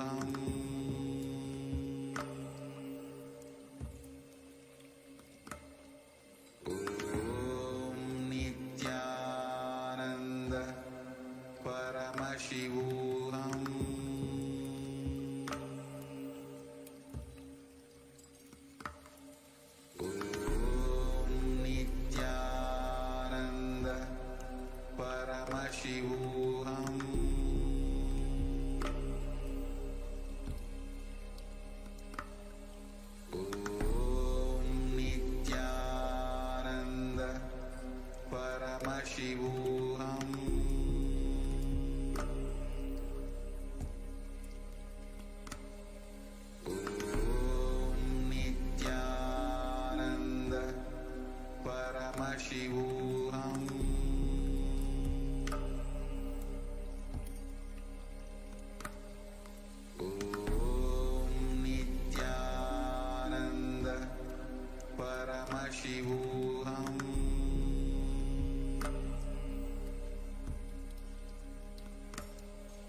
Nithyananda, everyone. We're back.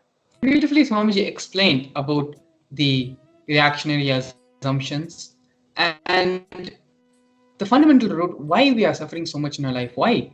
Even though we think that we are doing good, we think reasonable, we still feel like we are suffering unnecessarily quite in our life, which even we feel sometimes that what did we do to deserve this?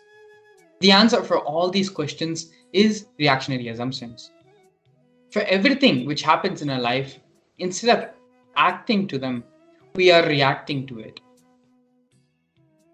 If you look now into your life, into your past, even things which may have even happened today, since morning, if you deeply analyze it, you will find that all the conflicts, all the sufferings, all the incompletions which were created in those moments happened because you reacted to a situation and did not act out of the situation. There's a big difference between reaction and acting. As Swamiji beautifully explains, when you act in any situation, the space of completion from a space where you're not taking decisions out of your emotions or your incompletions. Reactionary assumptions happen when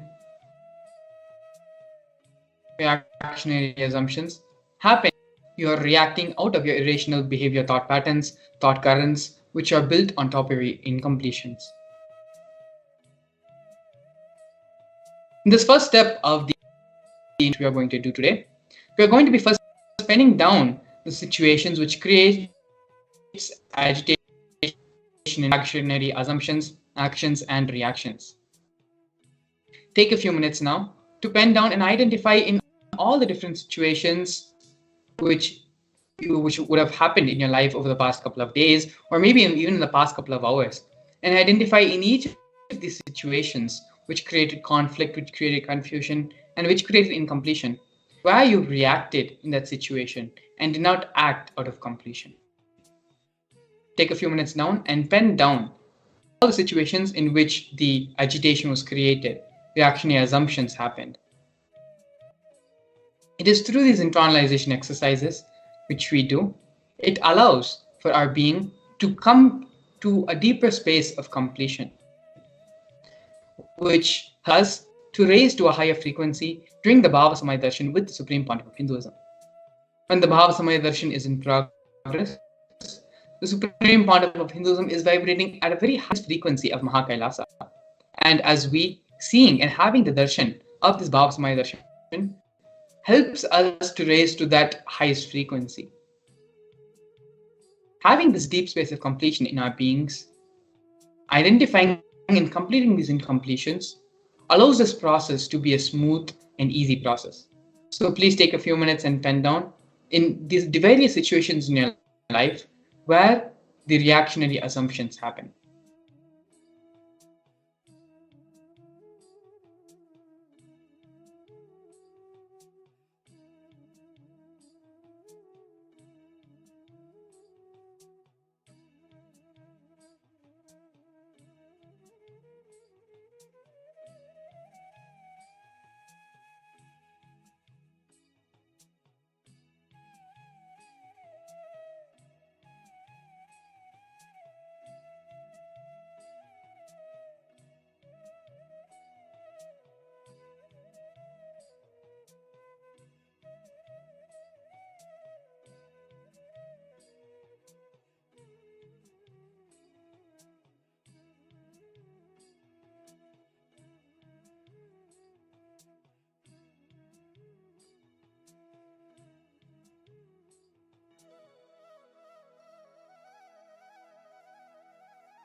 The distraction may be happening in your Vatavarna, in your space.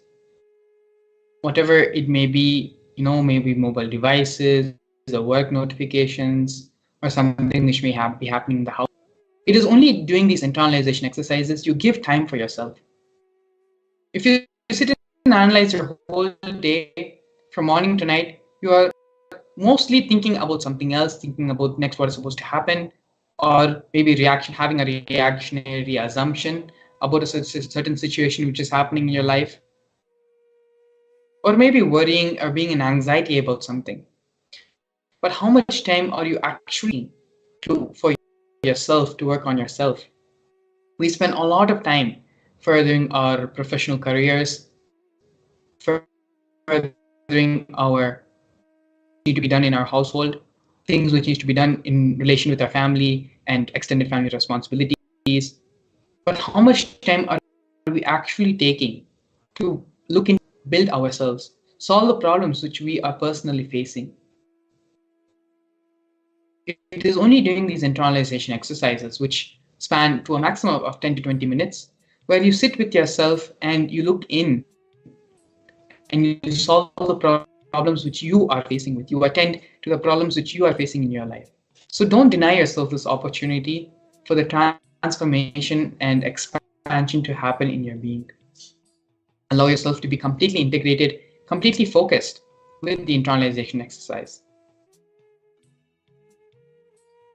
Please continue to do the exercise sincerely in life, all the situations, various situations in your life, where you take decisions from reactionary assumptions.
Where you get frustrated by the alarm clock which may be waking you up in the morning, or it can even be a big decision, something which would have happened in your office or in your workplace, where you acted irrationally out of your reactionary assumption thought patterns, and not handling the situation logically and maturely. Whatever may be the scale or the scope of the situation, of the decision you take, the source, root cause, root pattern is the reactionary assumption. In our life, when we are stuck in a certain aspect, a certain field, or a possibility in our life, it is not just limited to that certain aspect of your life. It expands, it spreads to all the other different aspects of your life as well. For example, if you have a pattern or an incompletion where you're unable to break a certain thing in your personal life, you have reactionary assumption reaction in your personal life. It can be even a simple thing of having a reactionary assumption when you see the dishes are not done in the kitchen. That same reactionary assumption, that same pattern, which manifests itself, which comes out, which expresses itself during those moments in the situation in the house, it is the same reactionary assumption pattern which will be affecting you in your job as well, in your professional career as well. Solving and completing these root thought patterns, these reactionary assumptions, brings completion in all the various aspects, various fields, various dimensions of your life. So not a completion which you are doing for a specific part of your life. It is completion to manifest and bring the reality of all the different aspects of your life. We are multidimensional beings fundamentally. Hinduism says again and again, we are not just limited to this one body, this one form. everything which happens around us. If we are facing a problem in a certain aspect of our life, that will reflect in all the other aspects of our life. If we lesion in another different part and aspect in our life, that will reflect in all the other different various components and parts of our life. So now that we have identified and penned down all the reactionary assumptions and agitations, patterns which we are facing in our life, let us move to the next step of this process. Anything which creates agitations in you, reactionary assumptions, acting and reacting, all of its delusion and illusion, this cognition will only make you more responsible, because you will have clear inner space. You will have an inner space where there is no chaos. Everything is in order. As I mentioned earlier, these are the direct words of the Supreme Pontiff of Hinduism. The reactionary assumption which may be troubling you in your household, in your, before you leave for your job or before you enter into your work life, a pattern which is holding you there, holding you throughout your whole day and manifesting in different various scenarios in your life. So completing even just one reactionary assumption, one thought pattern which you may be suffering with, will bring tremendous change and tremendous transformation across all the different fields and aspects of your life. It is time to identify where the inner agitation is deluding us. This is a process which only you can do for yourself. Only you will be able to identify where the delusion and where the inner agitation is happening in you. Take responsibility and decide that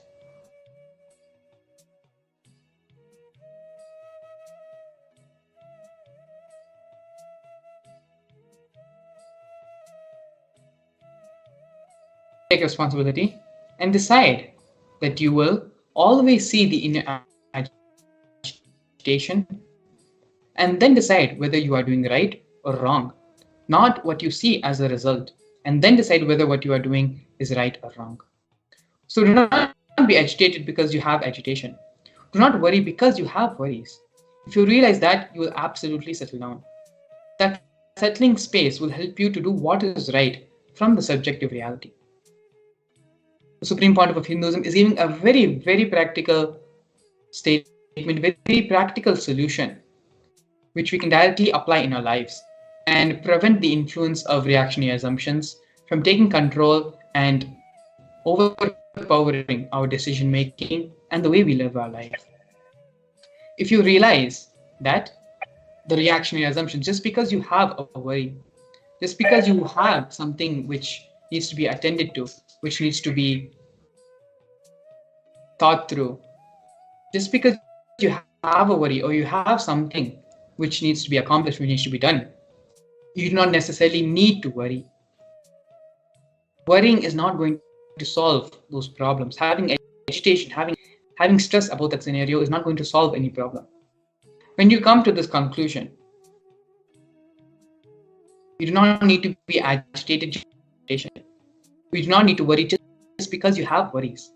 When you come to this conclusion and this understanding, naturally you will settle down and you'll be able to make the right mature cognition from the space of right maturity and cognition. You'll be able to make decisions. This is a fundamental understanding which we all need to cognize with. And it is through this understanding only can we stop living out of the reactionary assumptions and start living life so that you can manifest your full possibility. Life is a continuous challenge of the possibilities, adversities which we are going to continuously be facing. It is only your reaction, how you are going to handle the situation. Are you going to react from your reactionary assumptions, or are you going to handle that situation from a space of completion, from a space of thinking through, logically processing, and from maturity, which decides whether you will be successful, blissful, and be able to manifest your reality, or whether you will continue to be in delusion, in suffering, and blaming life for everything which is happening around you. Coming to this decision, understanding using the practical application of powerful cognition which the Supreme Pontiff of Hinduism has given, Do not be agitated because you have agitation. Do not worry because you have worries. If you realize that, you will absolutely settle down. That settling space will help you to do what is right from the subjective reality. Take a few minutes and sit with yourself. You can have your eyes open, or if you need to close your eyes, that is also fine.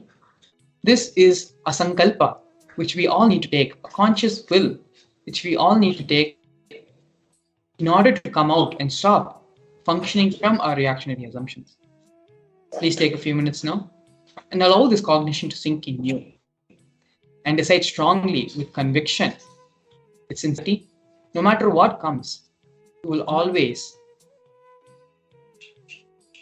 react from the space of maturity, act from the space of maturity, not react, act from the space of maturity, act from the space of completion, and allow completion to be the guiding force of your life. Allow Swamiji, who's residing inside you as the God particle, as Paramashiva, which is residing inside all of us, be that the guiding force of you. When you come to this decision, you yourself will be surprised many times in your life how you're able to handle certain situations, how you're able to behave maturely and not only bring completion between yourself and others, but also bring completion in the Vatavarana, the space which you're living. So now let's take a few minutes and sit and decide strongly to act from the space of completion, our compulsion, from our reactionary thought.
With this newfound conviction, with this newfound powerful cognition given by the Supreme Pontiff of Hinduism, We're going to be entering into the next segment of today's program, into a further segment which will ultimately lead with the darshan of the Supreme Pontiff of Hinduism, giving the Bhava darshan of Chandisha Murthy.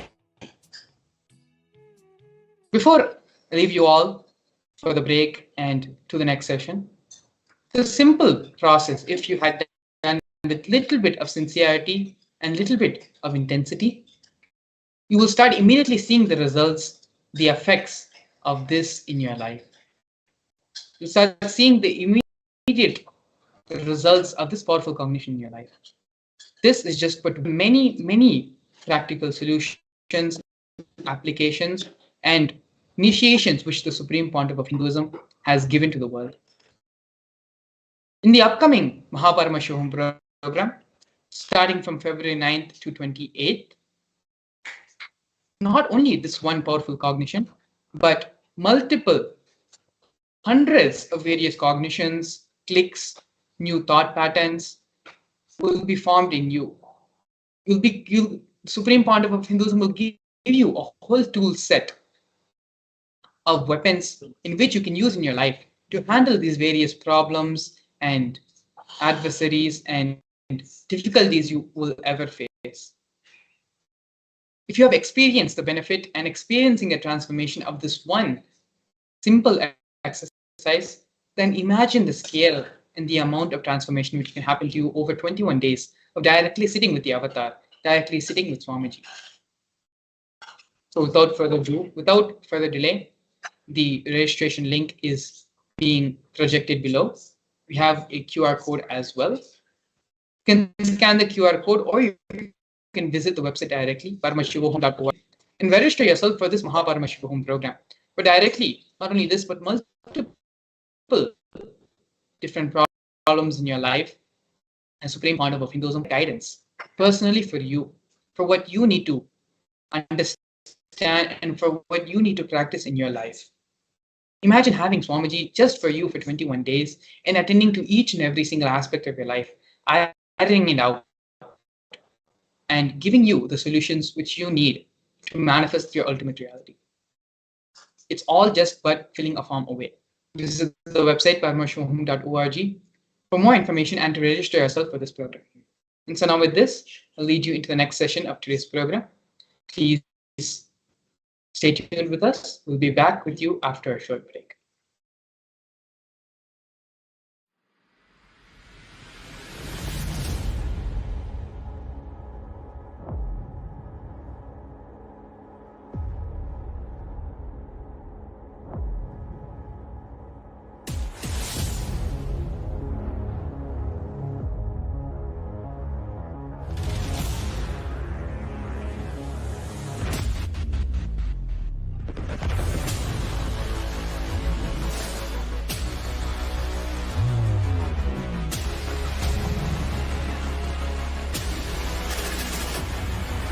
You will become Paramashivam.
Nithyananda Paramashivam.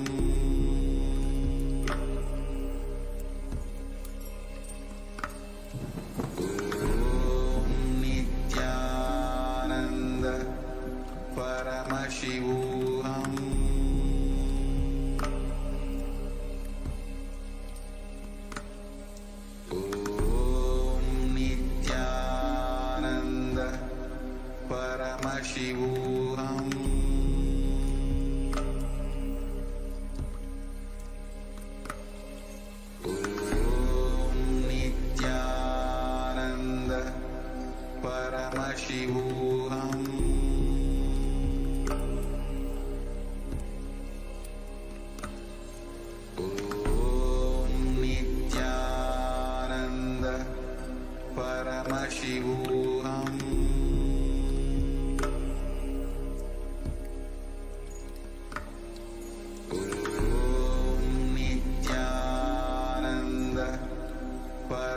Paramashivam.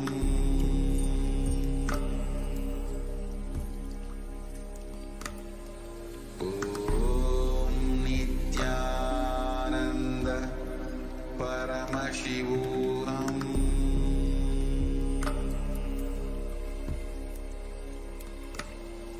Om Nithyananda Paramashivam.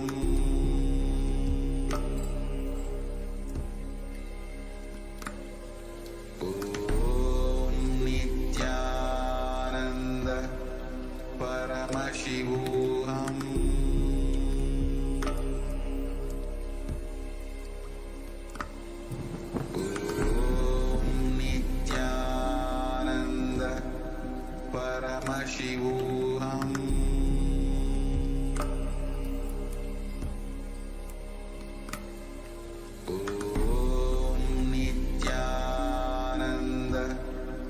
Paramashivam.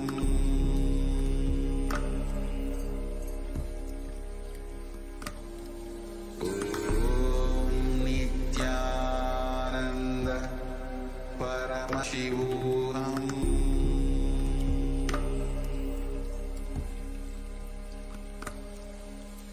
Om Nithyananda Paramashivam.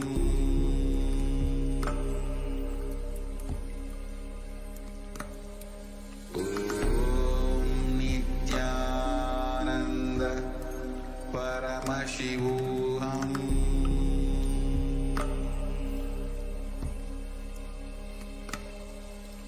Om Nithyananda Paramashivam. Om Nithyananda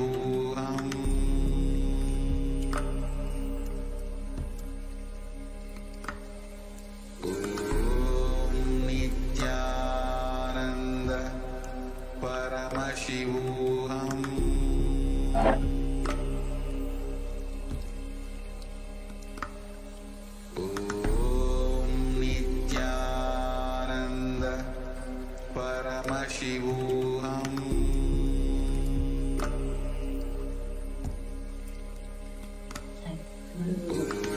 Om Nithyananda Paramashivam. Nithyanandam Paramashivam Kevalam Jnanamurtam Dvandvātītam Gagana-sadrusham Tattvamasya-adhilaksham Ekam Nityam Vimalamachalam Sarvadhi Sakshibhutam Bhavādītam Triguna-rahitam Sadgurum Tam Namami.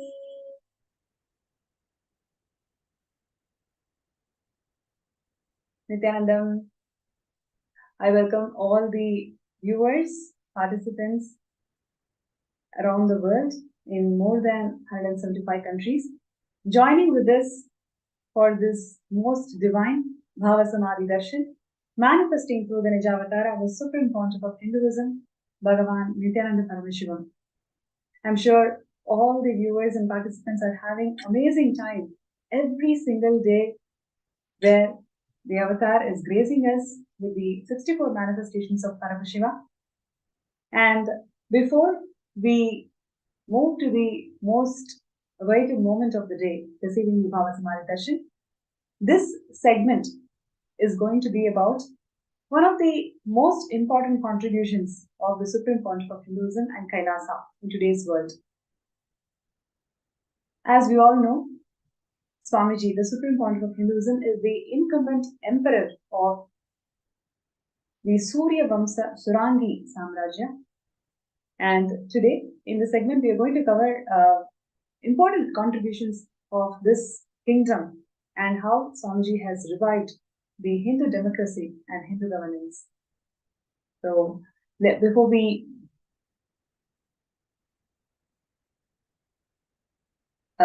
move to the segment, would like to call out for all the participants and viewers today. We will also be having a third eye scan at the end of the segment. So whoever would like to have a third eye scanning, for you to manifest Sarvanyapita, please feel free to post your names and intentions in the YouTube chat, Facebook chat, and also in the Facebook group, the MPSN group. The QR code is being projected on your screen, and you can click that and go to the group and post your interest to be scanned. And also, we are also projecting the Sarvanyapita intention link, sksjp.org/contribute. As we all know, in the Jayanti message, Swamiji has beautifully shared with us the importance and the significance for all of us to be part of the Sarvanyapita, founding fathers of Sarvanyapita. And whoever is really interested, whoever has got the intention that I have to make this happen this time and be the founding father of Sarvanyapita, you can post your intention. Even if you have posted your intention before, even if you have filed the intention before, you can once again file the intention now. And all these intentions are blessed by Swamiji. When you set your intention to become a Sarvanyapita, let's say for the next Shivaratri, all the cosmos will start aligning and will simply align you towards this goal. So I request everybody, whoever is sincerely working towards manifesting the founding fathers of Sarvanyapita, you can sign up in the link that's been shown, sksjp.org/contribute. Now,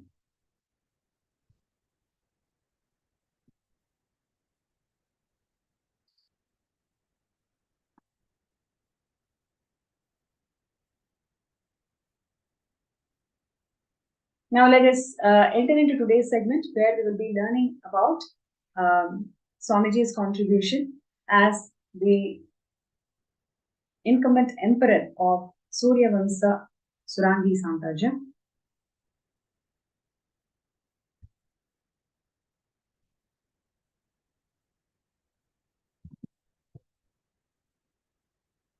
Yes.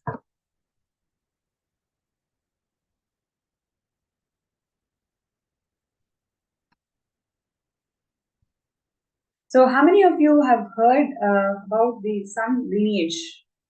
How many of you have actually connected or even thought about, okay, how does this sun lineage start and what are the various contributions of this Surya Vamsa lineage?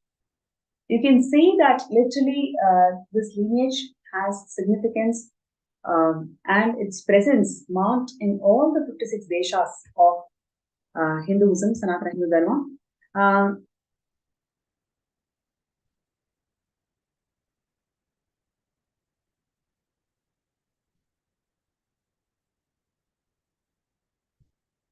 Yes.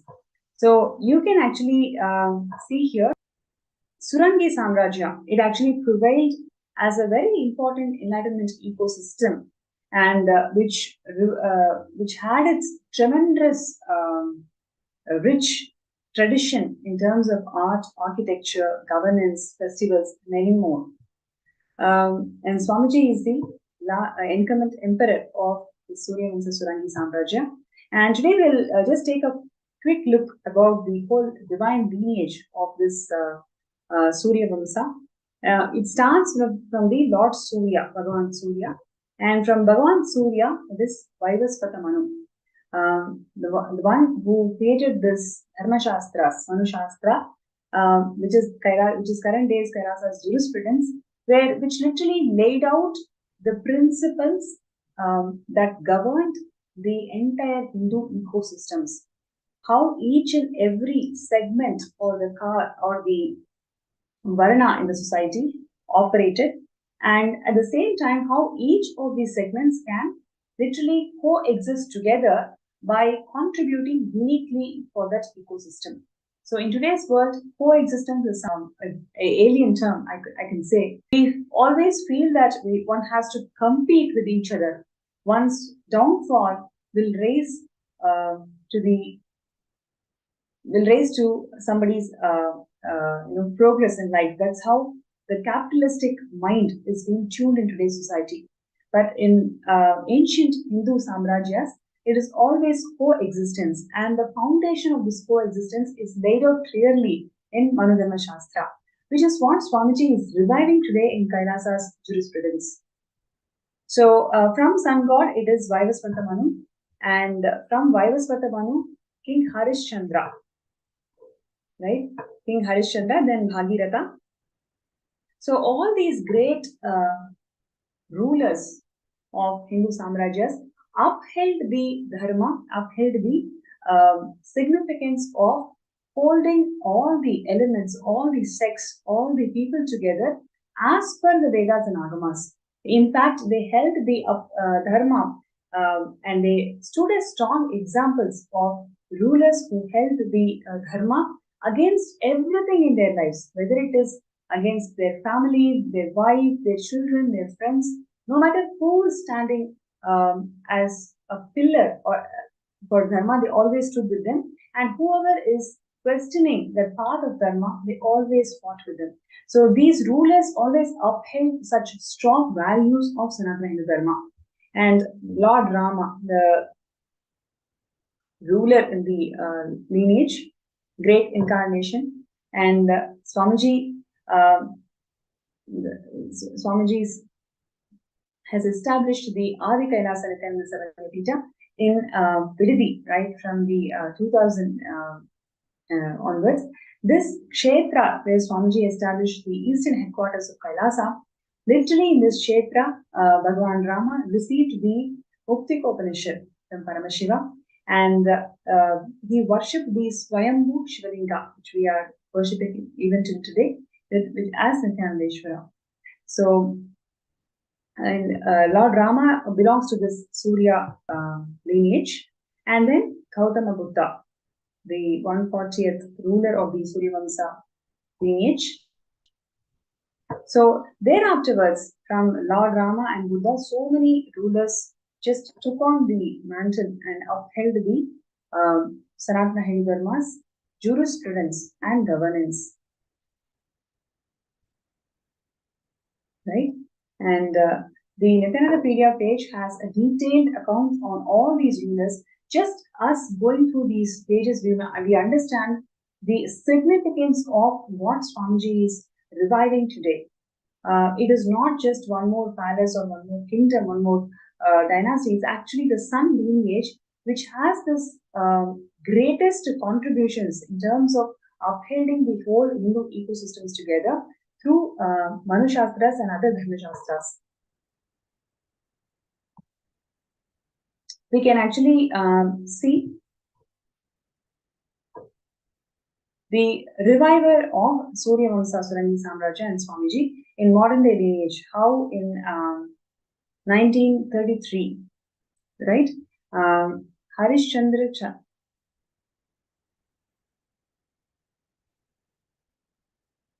just a second.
Yes, And sorry for the technical glitch.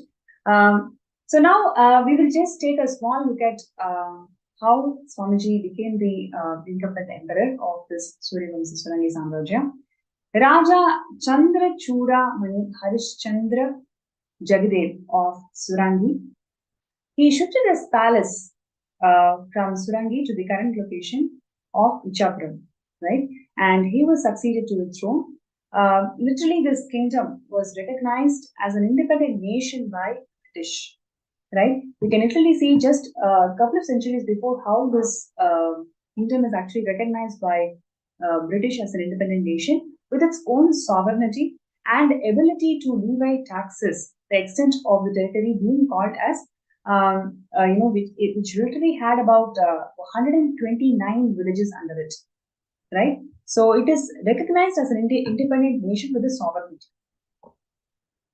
And the title as the ruler of this kingdom and the palace that existed on the land, it still belongs to their kingdom, and it was handed over to Swamiji in 2004 in a grand legal succession, in a grand ceremony, in 2004 December and to January 2005. And Swamiji is the rightful inheritor and the ruler of this territory. And because of the post-independence annexed by the Indian Union in 1953, all these kingdoms were converted as the territories of India itself. And because of that, now we don't call it as an independent kingdom. But as per the British rule, it is recognized as an independent kingdom with its own sovereign land. See the coronation of Swamiji as the king of Surangi, where Rani Manjula Devi, the queen of Surangi, she is actually is offering her gratitude, and she was praying for somebody who can take up this role and the throne. She was praying to Paramashiva, and Paramashiva showed Swamiji in her dream, and after which she comes and offers this entire throne to Swamiji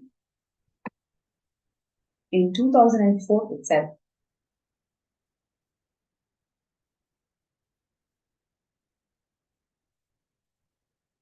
Yeah, you can see here all the images of the day when the coronation happened. These are all the ritualistic ceremonies where Swamiji assumes the responsibility as the incumbent ruler of this Suryavamsa Surangi Samrajya. Yes, here you can see Manjula Devi is actually offering gratitude and Pada Puja and actually offering the throne.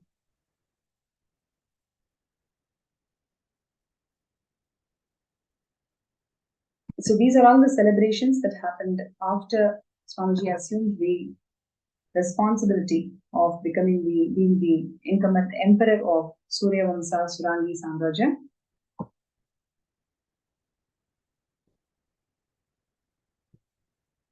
Yes. And now we will actually take a look at all the important contributions that Swamiji has done through Kailasa as the incumbent emperor of Surangi Samrajya, how Swamiji revived the Hindu governance and Hindu jurisprudence, and how all of these components were incorporated in Kailasa. So before we go into that segment where we learn about all the contributions of Swamiji, I'd like to share with all the viewers that being part of Sarvanya Pita is one of the best things that we can achieve in our life. We start understanding what really matters in life.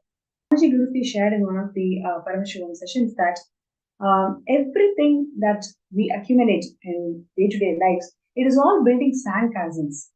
At the end of our birth and death, we will actually realize that everything that we have built so far is only sandcastle. What really matters is our steps towards Kailasa. Whatever we have done towards manifesting the state, space, being, power, and superconsciousness of Kailasa, only that matters. All of us deciding to be part of Sarvanya Pita is our conscious decision to manifest Kailasa. It is not a sand castle anymore. It is actually a conscious step. You are building your stone temples in Kailasa. So let us really take this moment to see, do we want to continue to build our sandcastles, or do we really want to move from sandcastles to actually build the stone temples of our inner space in Kailasa? I request everybody to take this moment to sign up and show your intention to be part of Sarvanya Pita. So the links are being projected, sksj.org/contribute. So requesting everybody to take this moment to sign up.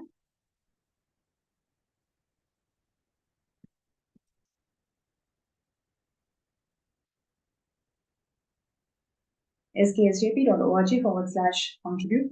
And before we learn about more contributions in reviving the Hindu governance and Hindu jurisprudence, in reviving all the contributions of Surya Vamsa in today's world, we will just take a look at the video where Swamiji is sharing the importance of Kailasa.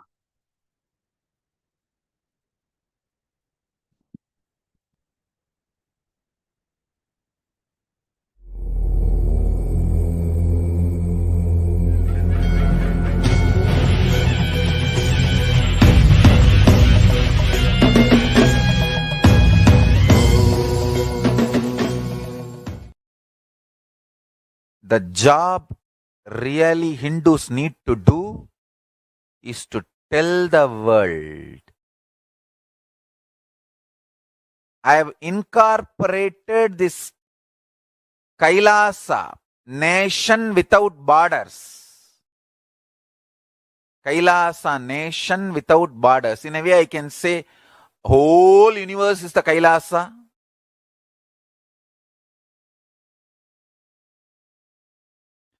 Kailasa, nation without borders.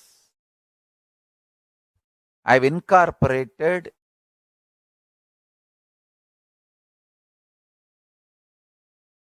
in multiple countries. Each Kailasa will function in their own countries as per that country's law, within that country's law.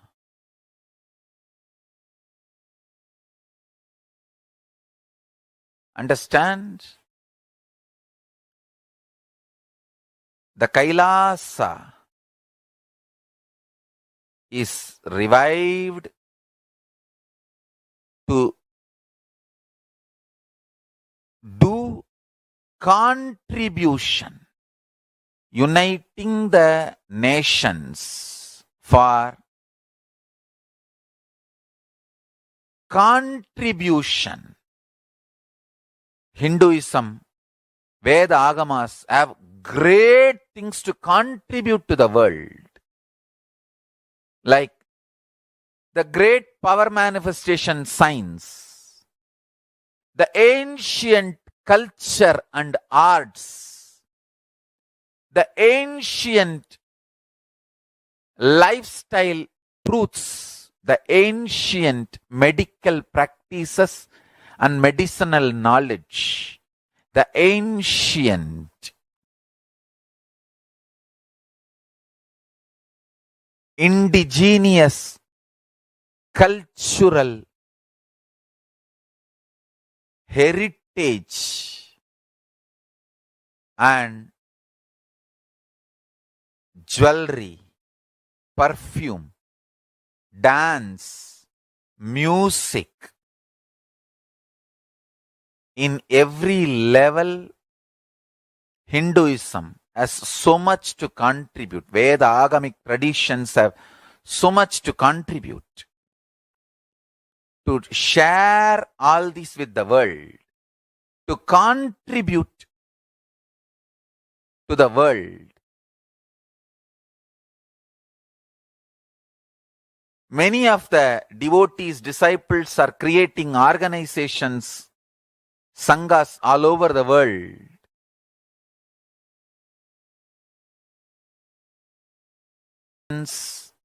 For the purpose of contribution, contributing to work on religious harmony, to work on world peace, to work on preserving the ancient heritage, to work on protecting the ancient power manifestation sciences and ancient unique religions and traditions, because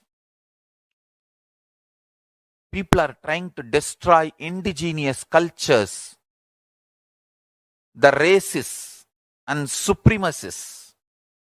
Racist supremacists are trying to destroy indigenous cultures all over the world, calling them cult and calling them all bad names and destroying them. All those indigenous traditions have so much to contribute to the humanity and the world. All of them need to be protected. All of them need to be safeguarded.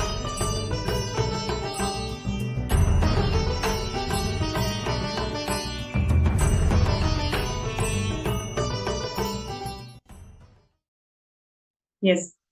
And now we'll take a look at some of the very important contributions that Swamiji has done in the last 2 decades in reviving the ancient Suryavamsa Surangi Samrajya, especially the Hindu governance, Hindu democracy, and Hindu jurisprudence.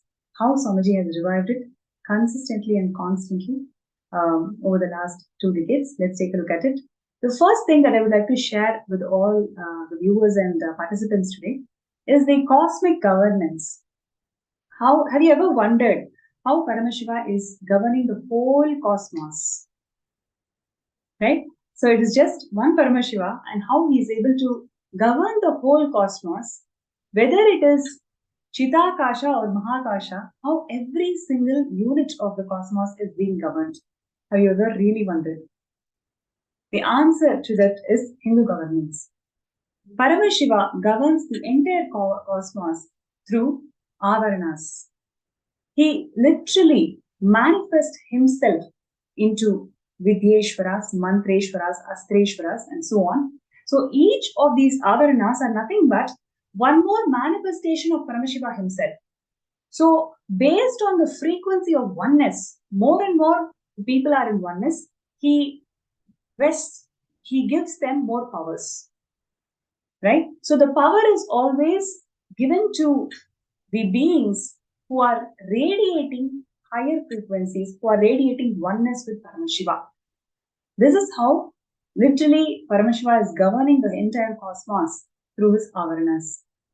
This cosmic governance is what Swamiji has replicated literally in Kailasa through various structures, whether it is SMKT structures, Sri Mahant, Kotari, and Thaneda structures, or the avaranas, Vidyeshwaras, Astreshwaras, Mantreshwaras, Ganeshwaras, avaranas, or the Hindu sabhas, 7 parliament structures. In everything that Swamiji has created so far, it's all about replicating this cosmic governance, where literally Swamiji empowered the beings, whoever is able to be established in oneness are given this power and the responsibility. So the power and responsibility goes hand in hand. And people who are in power, it is only that they are in oneness with Swamiji. So the whole aim in life is all about moving towards more and more oneness with Paramashiva. So whoever is able to hold that space of being in oneness with Paramashiva, they take up more responsibility. So the power, responsibility, and the spiritual frequency, spiritual progress, everything are in synergy. So that is exactly how Swamiji has established the whole Kailasa in the last 30 years. This is exactly how the cosmos is governed by Paramashiva. The whole Hindu governance is established exactly in the same manner how Paramashiva is governing the cosmos. So if you're able to connect to this, you really feel, wow, this is so amazing. I would like to really hear from all the participants and viewers, because first time when I heard it, I really felt, my God, this is so amazing, because you can see literally the whole civilization is moving towards more and more how one can establish towards oneness, right? So if you see the other countries, modern day countries, people in the power, people who are actually controlling the population, it's all about establishing themselves in terms of money or some insecurity that governs them, or hypocrisies. These are the components which is actually holding them towards being powerful in the society. Never the space of oneness, right? So the Hindus' democratic systems are so powerful, so advanced, and it is a time-tested solution for eras together, where literally the only context of every single human being is all about experiencing oneness with Paramashivam. And that is exactly how Swamiji has established this entire Kailasa governance. So if you feel that this is something very amazing contribution that Swamiji has done, I would like to really hear from all the viewers and participants just about this.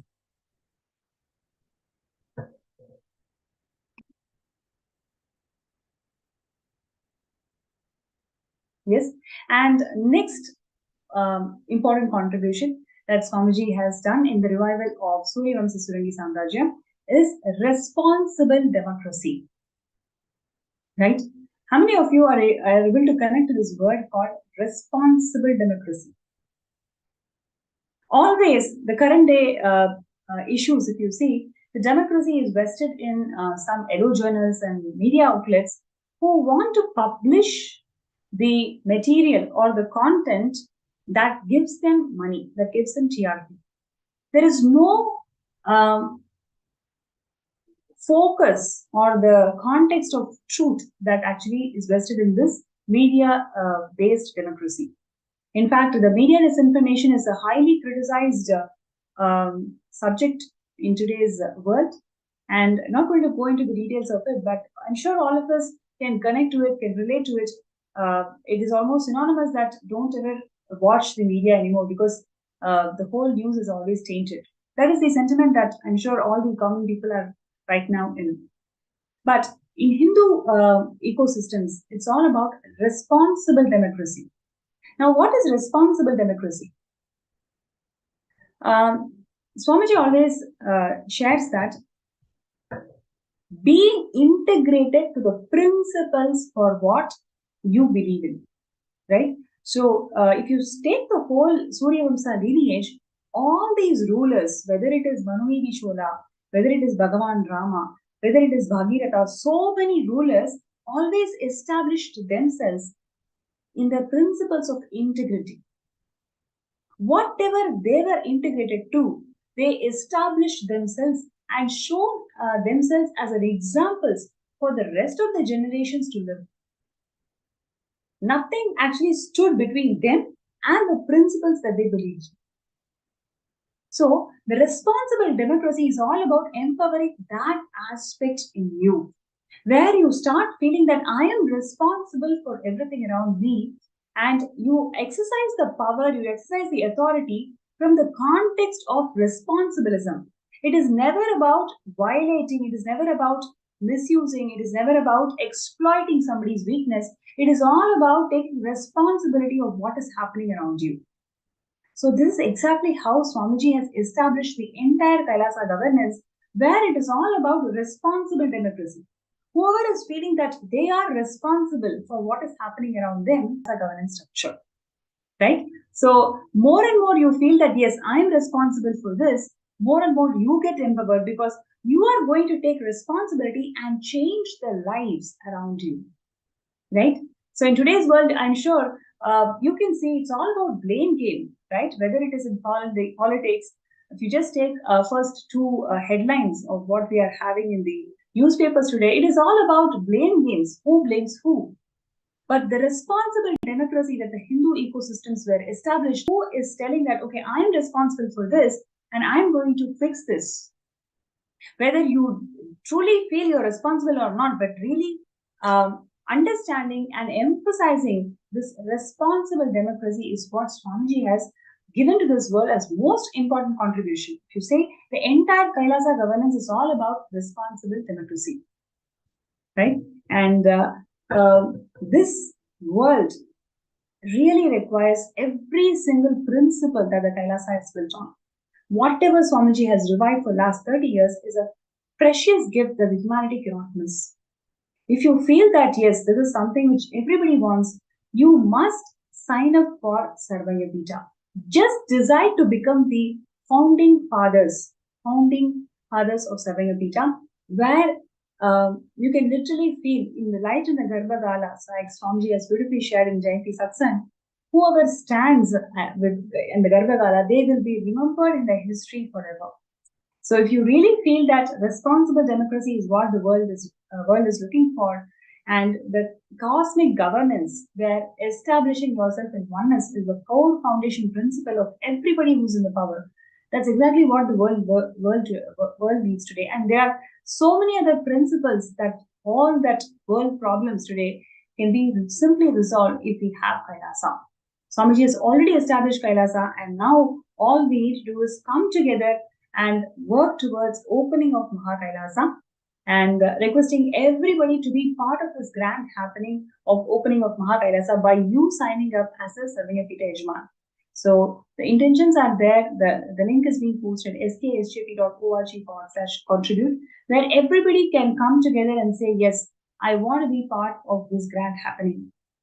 And please remember, you do not need money to become a Sarvayapita Yajman. You only want that intention.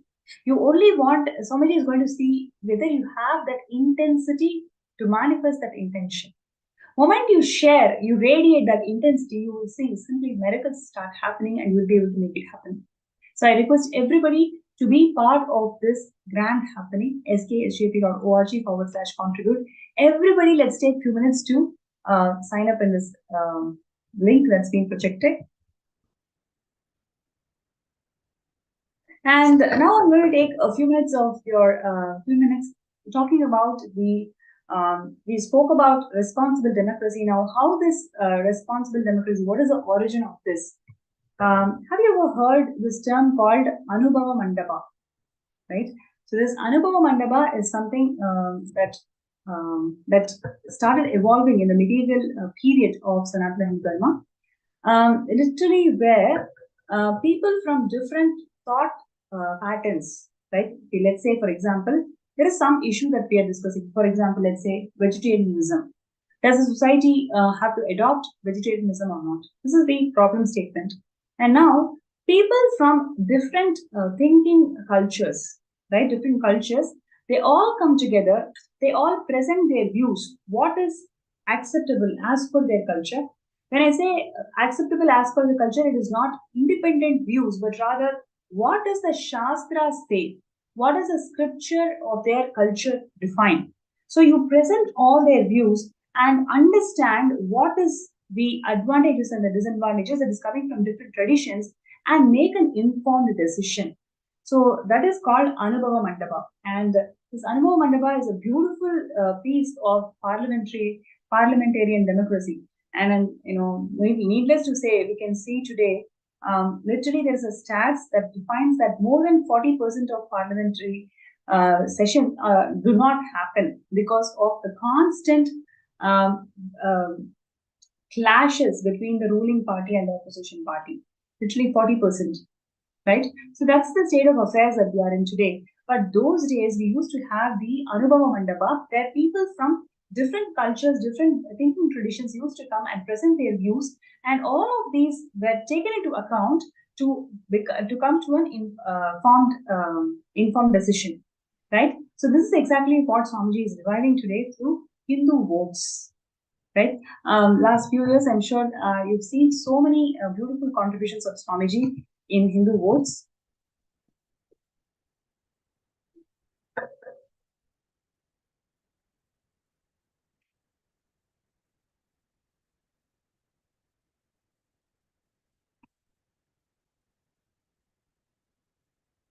So all these are several Chitsava proceedings on vegetarianism, on various other aspects, various other topics that Swamiji wanted the whole community to come together and say what is that makes them to take that decision in their lives. So much of informed decisions were generated in the public through Chitsabha proceedings that Swamiji had conducted on vegetarianism, on oneness, whether you have to do an idol worship or not. There are several topics of debate today, and to all of these topics, Swamiji has conducted these proceedings and empowered the living Hindus today to take decisions in their lives.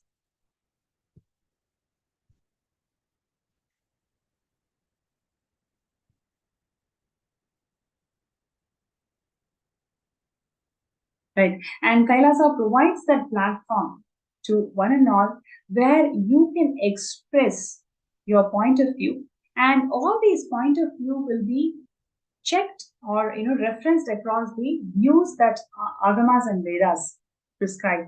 Right. So every single decision that we take, it is all based on the Shastras, how Paramashiva has ordained us to live and empower us to make that decision in our lives. So Hindu goals, this responsible democracy, these are all some of the most important contributions of Swamiji in terms of reviving the Surya Vamsa tradition. So if you all feel that this is something so important today, because in the world today where we do not discuss our issues, we only have conflicts, we only feel blamed, or we blame others. This is happening in an individual family life to nation level, to community, to a nation. In every 3-degree levels, it is all about either you feel blamed or you blame others. But Swamiji has revived this responsible democracy where everybody has a say as long as you take responsibility for it. So if you feel this is the most important contribution that the world needs today, I request everybody not to miss this opportunity and sign up in sksjp.com.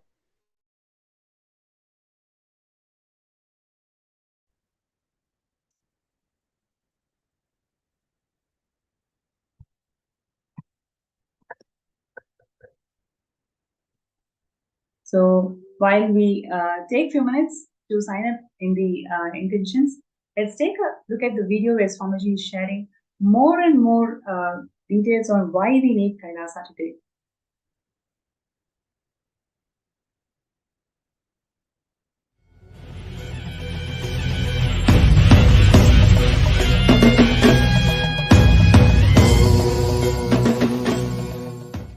Why we need a Hindu nation?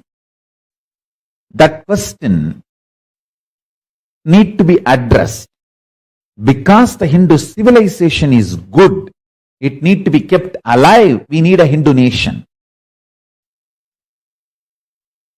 But the civilization is getting destroyed in extremely alarming speed. Hindus are neither ready to wake up, and anyone who is even trying to wake up the Hindus is targeted and destroyed brutally. Fortunately, with the grace of Paramashiva, I am still alive. I am not killed. I did not fall.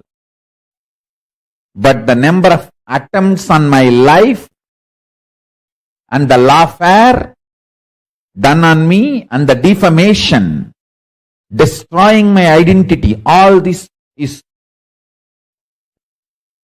enormous.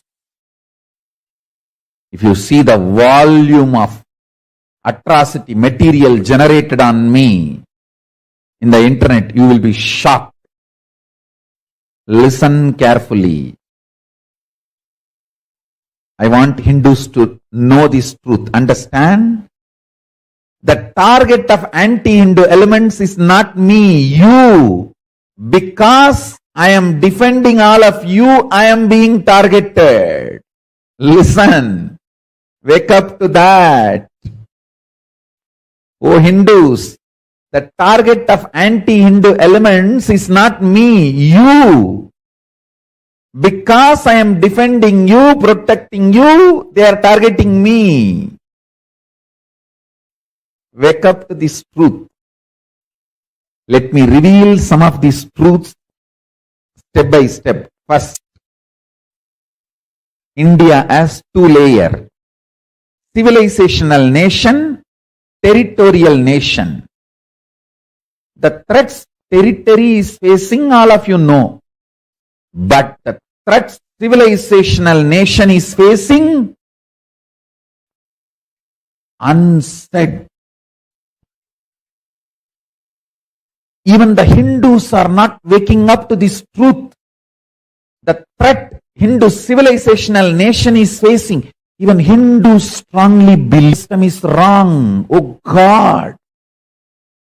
Hey, this is the system which made you live, which is your life, which is still keeping you alive, the only existing ancient civilization. There are 49 ancient civilization. All 48 has disappeared. The only living continuous, only continuously living unbroken civilization is Hindu civilization.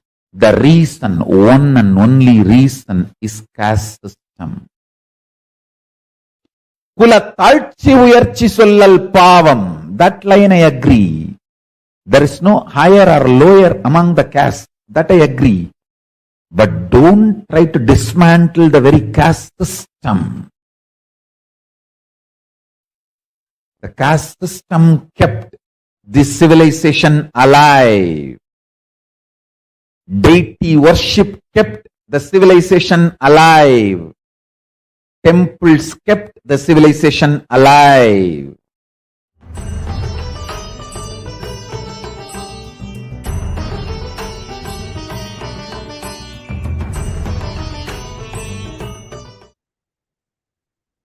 Yes. And one other, welcome back. And one other important contributions that Swamiji has given to this world in reviving the Suryavamsa is conducting Nitya Dharma shows. So these are all the way how Swamiji revived the Hindu courts, right?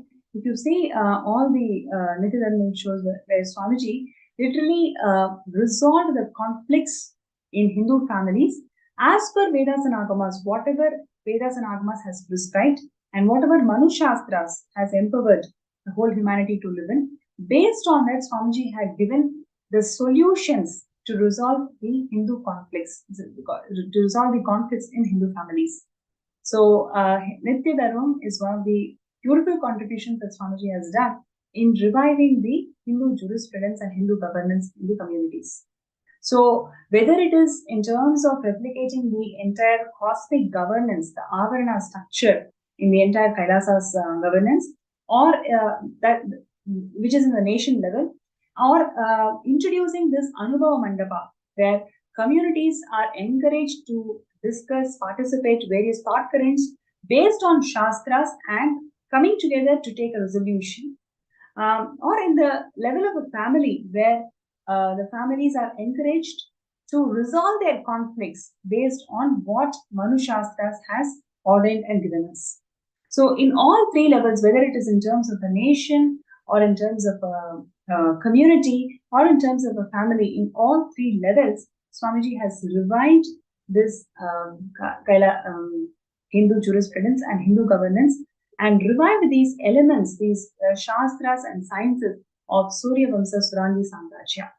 So the profound impact of all of this is what we are seeing, a very blissful, peace-loving community and a nation that Kailasa is today. And that is why all over the world, several nations are coming forward to sign the bilateral relations with Kailasa in terms of in terms of radiating the oneness and peace-based community and society in the world today. So I request everybody, whoever feels that this is a very important cause that all of us must come together and participate. I really feel that serving a Pita is an opportunity that none of us can miss in our lives.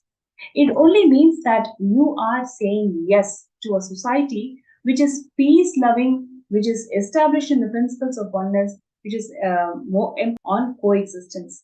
So when you sign up as a Sarvagati Yajaman, you're telling yes to a society which is all encompassing and empowering the coexistence. So requesting everybody not to miss this opportunity and sign up as a founding fathers of Kailasa. Your decision to become Sarvagati Yajaman now will empower you to become a founding father of Kailasa. So requesting everybody to sign up sksjp.org/contribute. And if you are really inspired by all these various contributions of Swamiji, you can post your interest, your comments in the Facebook group, in YouTube comments, etc. And we can take a look at this video where Swamiji is sharing the importance of Kailasa Nation before we get into a segment where we have a speaker who's going to share his experiences of being with Swamiji, being part of Kailasa, and why Sarvagati.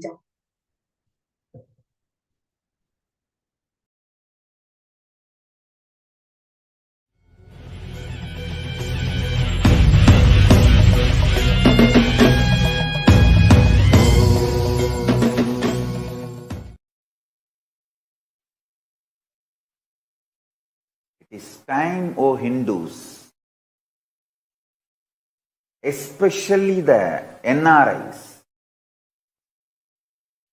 who have seen enough life, wealth, fulfilled in all your basic needs. It is time you guys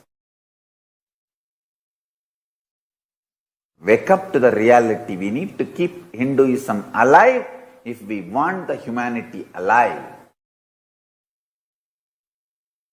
Death of Hinduism is death of humanity. Hinduism needs to be kept alive, and Hinduism has really so much to contribute to the world in every field.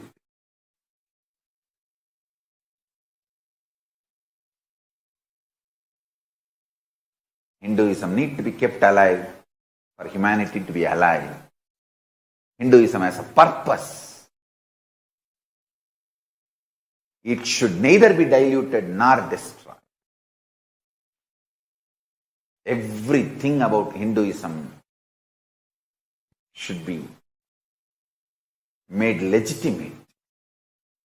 The Hindu judiciary, Hindu administration, Hindu economic principles, Hindu constitution, Hindu medicine, Hindu physics, Hindu astrology, Hindu astronomy, Hindu methodology of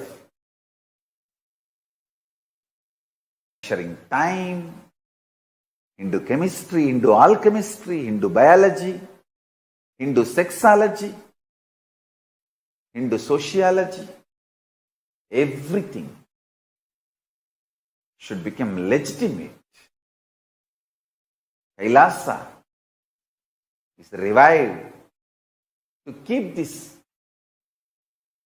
Hindu grand narrative legitimate, Hinduism legitimate. I request all Hindus humbly. I am not asking you your wealth. I am not asking you your hard-earned money. I am asking you, give birth to 2 more kids than your need. If you want to take care of you in your old age, give birth to 5.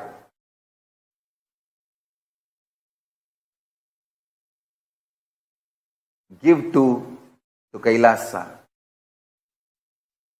to bring up in Gurukul, Hindu Gurukul.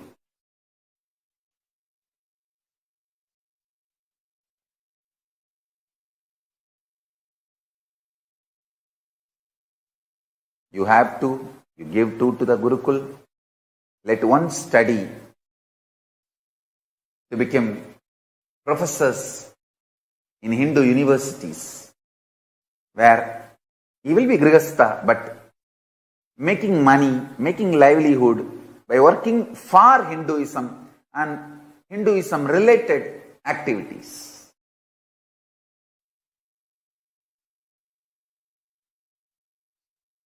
Understand?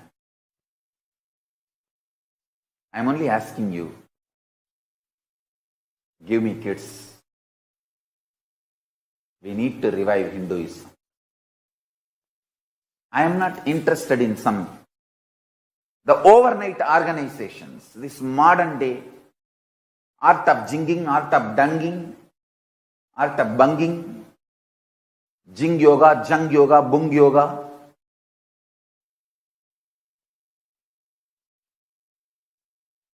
The overnight popular theology light. Ooh, laugh, love, little jing, jung, dance. No. I am interested in reviving the authentic, ancient, most authentic Hindu enlightened civilization. I am interested in building stone temples, which may take my whole life, but which will be there till the sun and the moon is alive.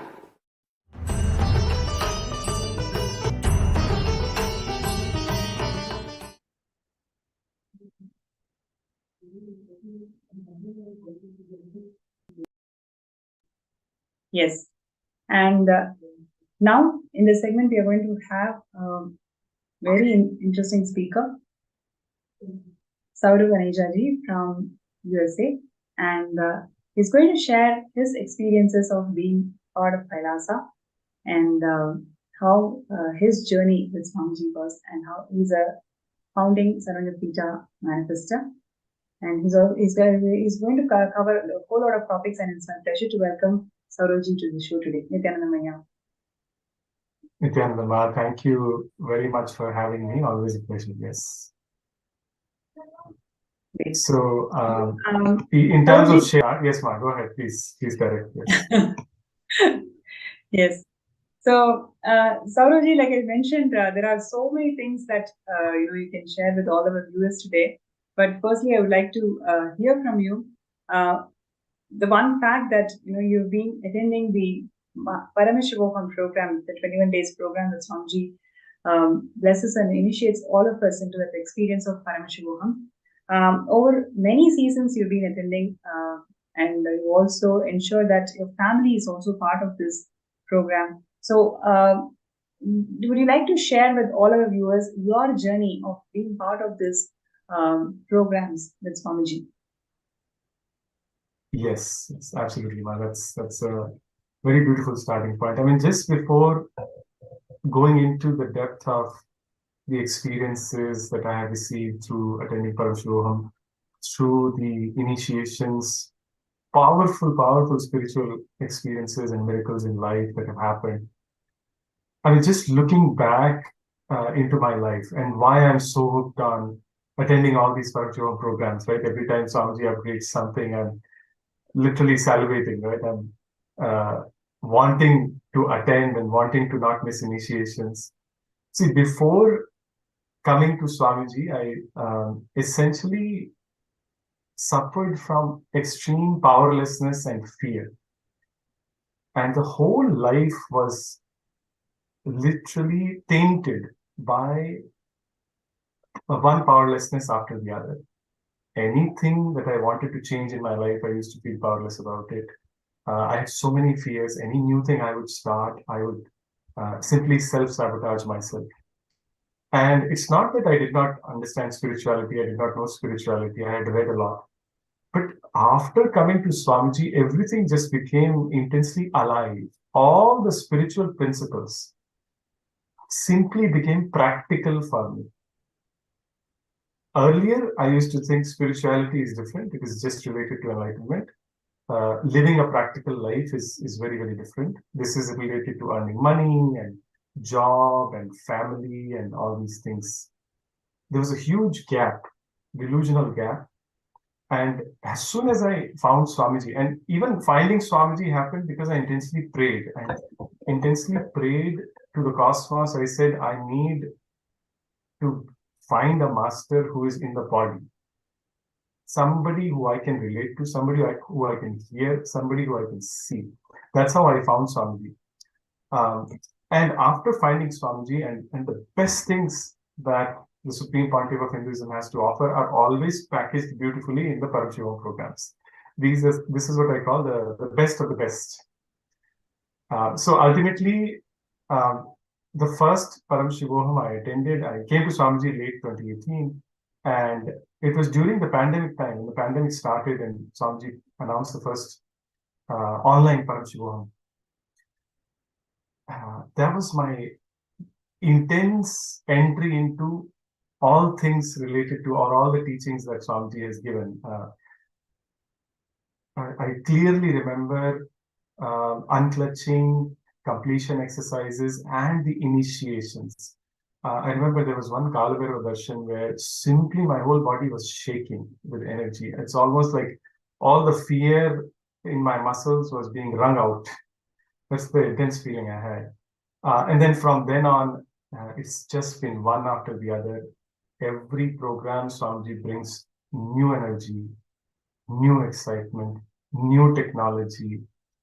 I would say even new science. I don't consider Swamiji just as a guru or the incarnation of Paramashiva. I also look at him, I also connect to him as the best scientist. Because when he brings something new and he gives the initiation, he also gives the jnana behind it. You know, whether it's Navakanda Samadhi, Yoga Samadhi, or any of the new powerful initiations that we have been receiving through the past couple of programs, he provides beautiful scientific construct and context. And as somebody with my background, because my background is in engineering and finance, I think that really connects with me. You know, here's the initiation, and here is how exactly it's going to work in your being, in your system. So anyways, a long story short, Paramashivam is literally a life-transforming experience. It was when I started with my first Paramashivam experience, it still is, and in the future it will continue to be. There is absolutely no doubt. I would suggest any who doesn't have the time, who feels stuck, just connecting to Swamiji and praying, everything he takes care of. How the time will be managed, how family will be managed, how job will be managed. I'm actually an example of that, because until 18 months ago, I was in a 9-to-5 job. And because of that, I was missing many initiations and live darshans from Swamiji, which used to happen afternoon New York time. One day, I just decided enough is enough. So I intensely connected to Swamiji and I said, Swamiji, I don't want this kind of job anymore, which does not allow me the flexibility to attend all your live initiations. And 6 months later, I was done with my job. And I basically started a brand new way of sustaining myself financially. So how beautifully things just realign in your life, and how beautifully by making a sankalpa to connect to Swamiji, to his teachings, to his mission, how beautifully it just simply rearranges everything around you, your family members, your environment, the place you are at, everything gets taken care of. So, in a nutshell, I cannot recommend attending Paramashivam more than this. I mean, it is a life-transforming experience. Absolutely. And for each and every participant I've seen, the same thing. Everybody has seen miracles in their life. Yes. That's really beautiful, yeah, because I'm sure many of us can simply resonate with it. And the upcoming Paramashivam program is starting on 9th of February. So do not miss this opportunity. All the viewers, all we can do is just set the intention that we want to be part of this program, and rest of all the things, whether it is your time or treasure, or the mind sometimes, how I'm going to make it happen. Any of the issues, any of the obstacles, Swamiji is going to clear. From our side, let us set the intention. So you can sign up even for Paramashivam program. The sign up link or the intention link is the same: skshp.org/contribute. So the best part now is any contribution that you make towards your Paramashivam, it will be considered towards the Samadhi also. So requesting everybody not to miss this opportunity, like what beautifully as Sauravaya was sharing, each and every initiation literally molds you to a whole new experience of you, right? And Swamiji gives the jnana or the science behind each and every initiation and takes us all to that experience itself. So don't miss this opportunity, and requesting everybody to sign up in the sksjp.org/contribute. And Saurav, the next question that I would like to hear from you. Yes, you have done so many programs, and you've done so many programs, and you have got solid experiences, right? And from this solid experiences, how did you want to? How did you decide to become part of Kailasa? In what way you wanted to become part of Kailasa, and your journey in taking steps towards that? Would you like to share with all of us? Yes, Nisma, thank you. Absolutely. Swamiji always says time, treasure, talent. These are the three most important ways to contribute towards Kailasa. I think before I came for sharing I was listening to the segment that was going on where how beautifully Swamiji is reviving the enlightened ecosystem, the Suryavansha ecosystem, the laws that used to govern the enlightened society, and how they can contribute even in the modern times.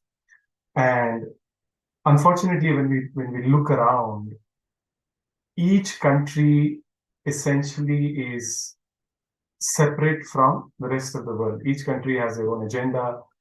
Every group of human beings is fighting for their personal selfish agendas.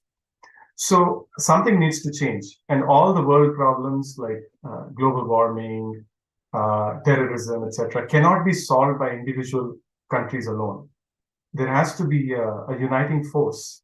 And I genuinely believe, with all the contributions that Supreme Pontiff of Hinduism has made, that Kailasa is that uniting force which can bring people together across borders towards common values of life positivity, and ultimately the enlightened way of living. So from my personal perspective, I have simply opened myself up to contributing to Kailasa in any way possible.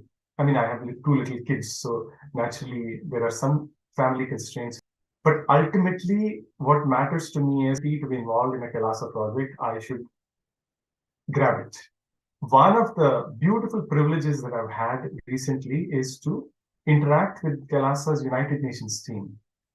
And recently I was part of the Kailasa contingent, for two such events. One was the Diwali celebration at the New York City Mayor's place, where Kailasa had a huge contingent. And the recent one, which I'm sure all of our listeners have heard and seen, is the bilateral signing, the treaty city of Newark here, which is very close to where I live actually. And just going through that experience and how even people here in the US, people in the governance in the US, how they are amazed by the contribution that Supreme Pontiff of Hinduism has made, and how moved they are to see the wide range of contributions is just so empowering. And it has been simply a privilege to be part of these contingents and representing Kailasa. So that's one area where I have been trying to contribute, and hopefully in the future with Swamiji's grace we'll be contributing more. The other way obviously is I'm an SJP manifester. I genuinely believe I look at the cosmos, ever since coming to Swamiji, I look at the cosmos as a mirror. Basically, if I try to cheat the cosmos, I receive the same thing back from the cosmos. If I try to contribute to the cosmos contributes back to me. So this has become a real truth for myself. So ultimately, my aim is to manifest the SJP, become the founding father of Kailasa, founding member of Kailasa, basically. and contribute to the various projects of Kailasa. Kailasa is a huge multilateral, multidimensional project. There are so many areas where people can volunteer, people can contribute. I think ultimately it all depends on our intention. Do we want to be part of this huge story? I think decades from now, when people look back at this time, I can guarantee that they will say, wow, there was something really transformational happening across the world through Kailasa, through the people, through the devotees, and ultimately through the Supreme Pontiff of Hinduism's direction. And I think people who are aligned with what Swamiji is saying, but not contributing are really missing out. So I would appeal to people that don't miss out. There's a lot of work to be done. There's a lot that needs to happen. There's a lot of transformation that we need to do across the world, and this is the right time to jump in. That's so beautiful, Aya. And also would like to hear from you some of the miracles that you've personally experienced in your life after being part of Kailasa and all the programs that you've attended so far. I think the biggest miracle in my life, Ma, is going from a transformation from a depressed, fearful being to a powerful, optimistic being who feels he has a place in the cosmos, who feels he belongs in the cosmos. I mean, philosophically aside, but I genuinely feel a huge shift in the way I approach life now after coming to Swamiji. Before coming to Swamiji, every problem would seem too big. Every obstacle would feel like the end of the road, whether it's health related or money related or work related. After coming to Swamiji, I've seen so many miracles. Just the whole idea, the whole delusion that we are powerless is simply washed out experientially. I have seen miracles on the side of health. For example, my son being healed simply through a blessing from the Supreme Pontiff of Hinduism. I have seen knowledge manifest. Like sometimes I'm struggling with something, some concept, some way to relate science and spirituality, or trying to understand what Swamiji has revealed in one of his satsangs. And simply connecting to him and with the attitude, I do not understand this yet, but through the space of oneness, please make me understand. And simply in the next few days, the whole thing unfolds. Magically, everything unfolds, and the whole clarity is brought to the mind, to the brain. In the field of finance or financial world, how last year, before attending the Paramashivam program, and then how simply within 2 weeks, all the money, everything just manifested for me and my wife to be able to attend the program in time.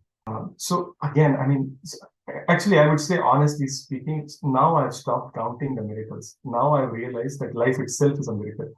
Finding Swamiji is the biggest miracle. Everything else is just the side effect of that first miracle.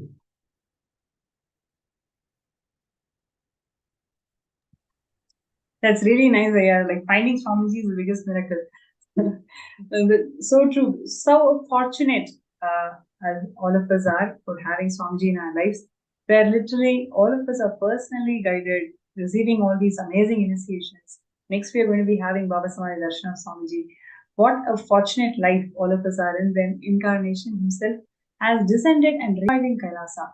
This is the most important moment in our lives where the Jayanti Satsang, that whoever is deciding to be part of this founding fathers of Kailasa, your Janma Sabalya, meaning the time that you've taken birth, right from the time you were an amoeba till now, every single lifetime and life form is going to be simply fulfilled by your decision to be part of founding fathers of Kailasa.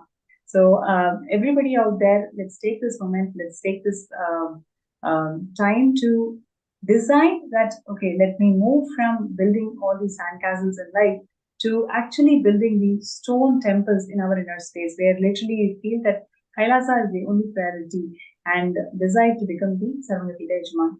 So requesting all viewers and participants to take this time to sign up as Sarvagita Yajaman, and we will be moving on to third eye scanning segment. And meanwhile, we'd like to thank Saurav Anejaji. Thank you so much for joining our segment today. Definitely, you have shared such beautiful insights of why being part of Kailasa is so important, why we have to become a Sarvagita Yajaman, and all the amazing miracles that you've shared with us today. Thank you so much, Aya. Thank you, Nithyananda. Thank you for having me. And, yes. And dear viewers, we will be now moving on to a third eye scanning segment where any of you whoever is finding a difficulty, finding an obstacle to manifest Sarvagita, and if there is something that is actually stopping you to become a founding father of Kailasa, name and your request to be scanned through that. Yes, we're just checking all the social media platforms. If any of you have posted your interest to be scanned, you immediately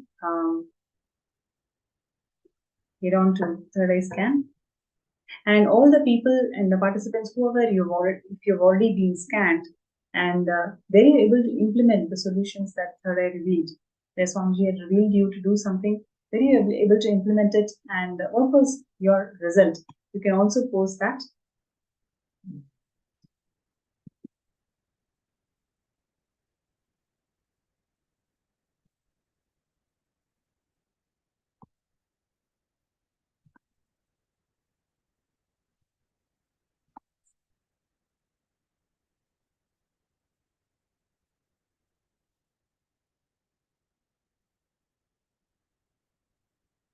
So requesting all the viewers to take this time to sign up for Sarvagita Yajaman and Karta, and sign up your intention to become Sarvagita Yajaman and Karta.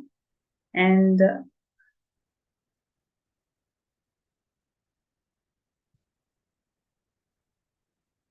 so there's a member from YouTube who's saying that, Richard, a new member. Oh wow, even Buddha. Yes, even Buddha belongs to the Surya Vamsa lineage.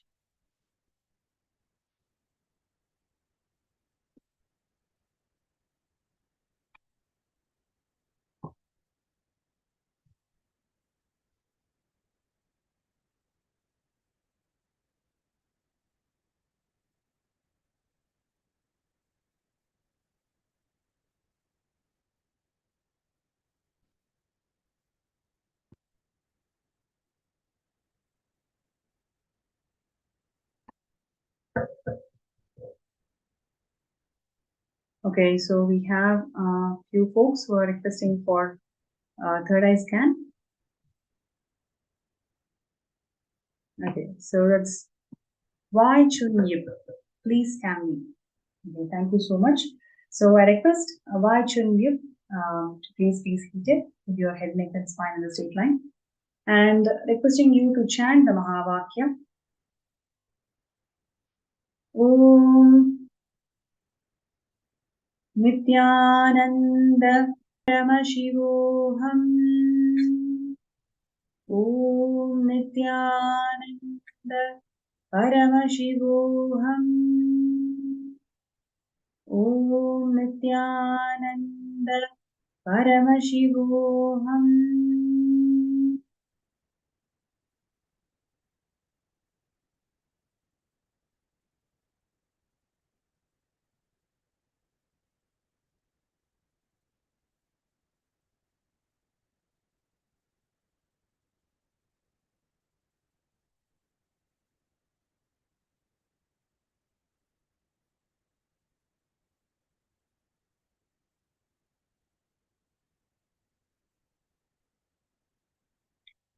So why Chun Yip?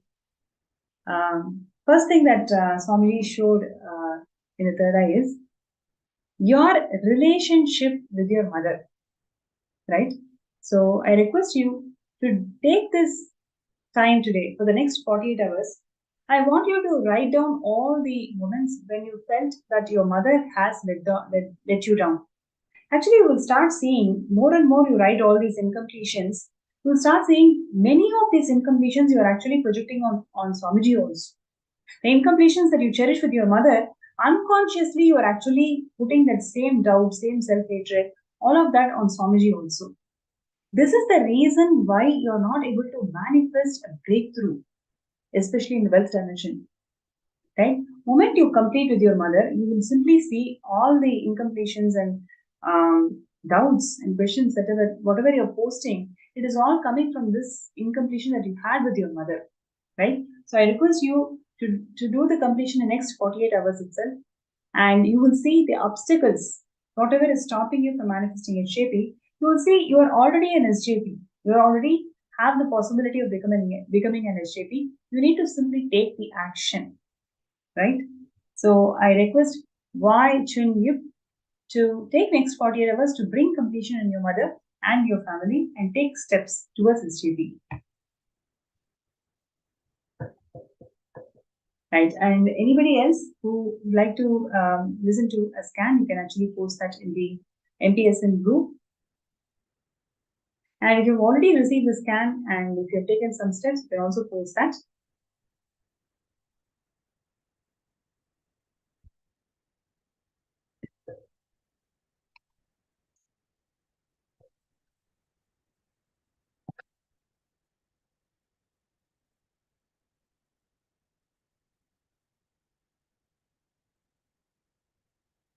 Okay, next we would like scan, please. Okay, wait. So I request you to please be seated and connect with Swamiji in your eye. Let us all chant the Mahavakya together.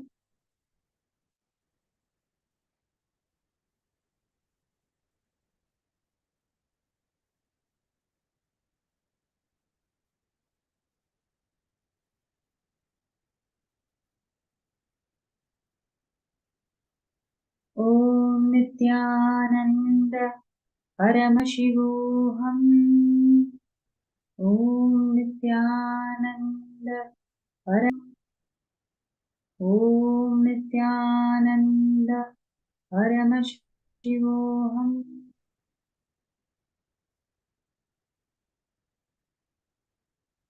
Yes, Malpa Patel, Nithyananda. So is the relationship that you have with your brother, right? If you see all the male relationships that you cherish with your with the male, everything always you feel that you are belittled and not appreciated to the worth that you feel you worth it, right? See, it's like each person may have their own analysis about who they are and what they're doing. So likewise, you also have an analysis of who you are and what you're doing, and you really want it to be acknowledged. You really want it to be given attention, given enough due respect to what you've been doing. So this is actually reflecting from the relationships that you're having with your brother, and requesting you to take a decision to complete with this incompletions that you're having with your brother. And with Swamiji's grace and blessings, simply you'll be able to manifest everything that you want in your life.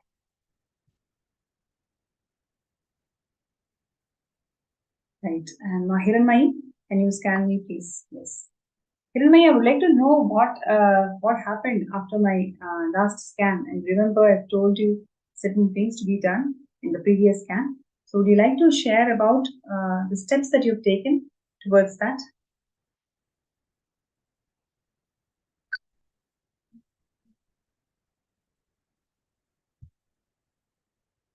Yes. So while we come back with Hiranmai, I would like to call out all the viewers today that don't miss this opportunity to become the founding fathers of Kailasa. All you need to do is just set your intention, which is sksjp.org/contribute.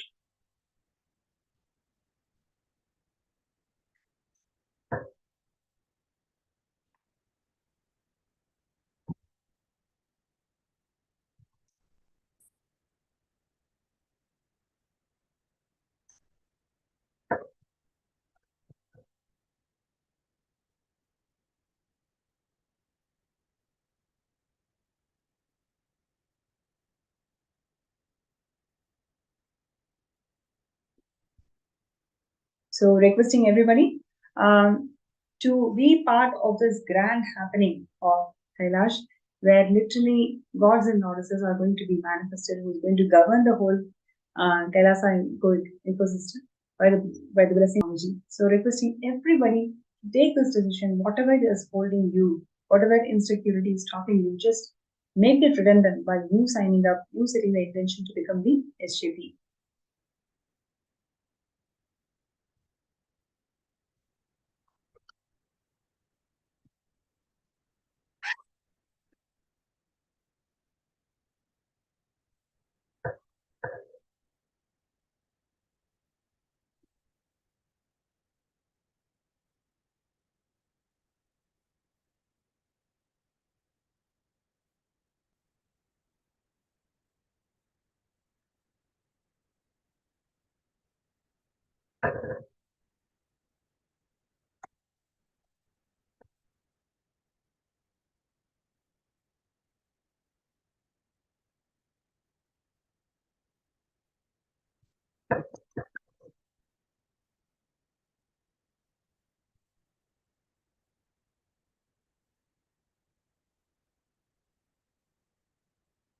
So while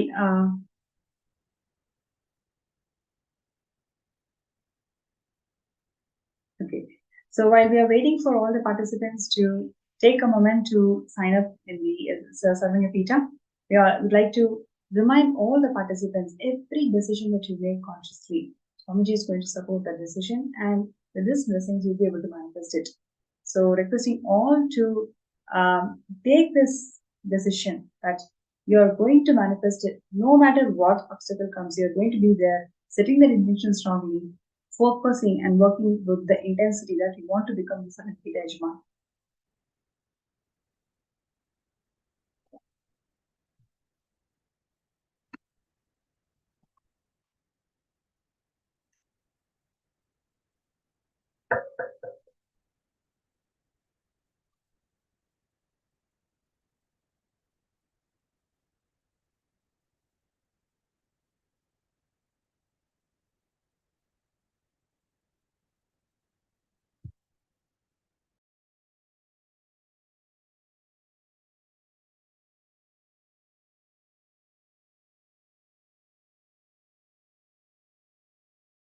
So while we are taking this moment to sign up as the SJP, let us all decide to set the intention strongly.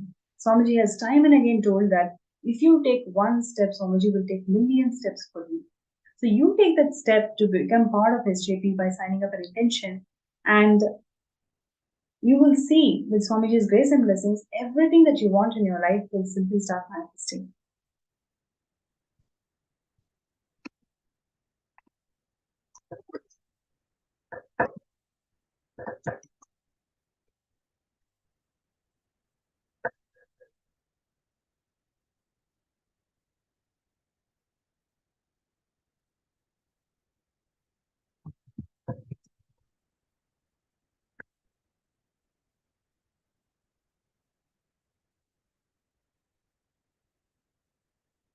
So requesting everybody, and at the same time, if you would like to get a third eye scan done, you can also post that in the MPSN group.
Yes.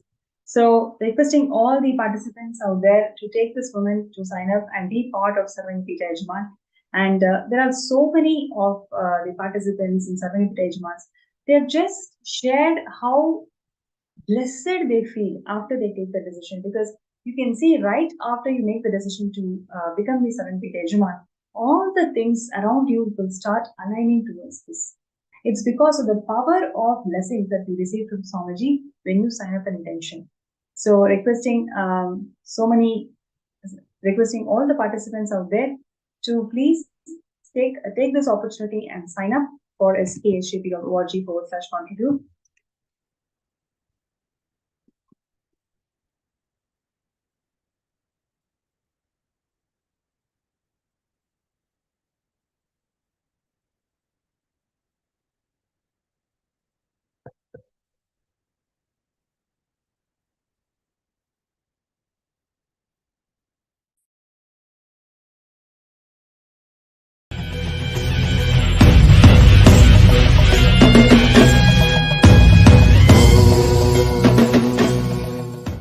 See, unfortunately, Hindus lost the understanding about this collective integrity.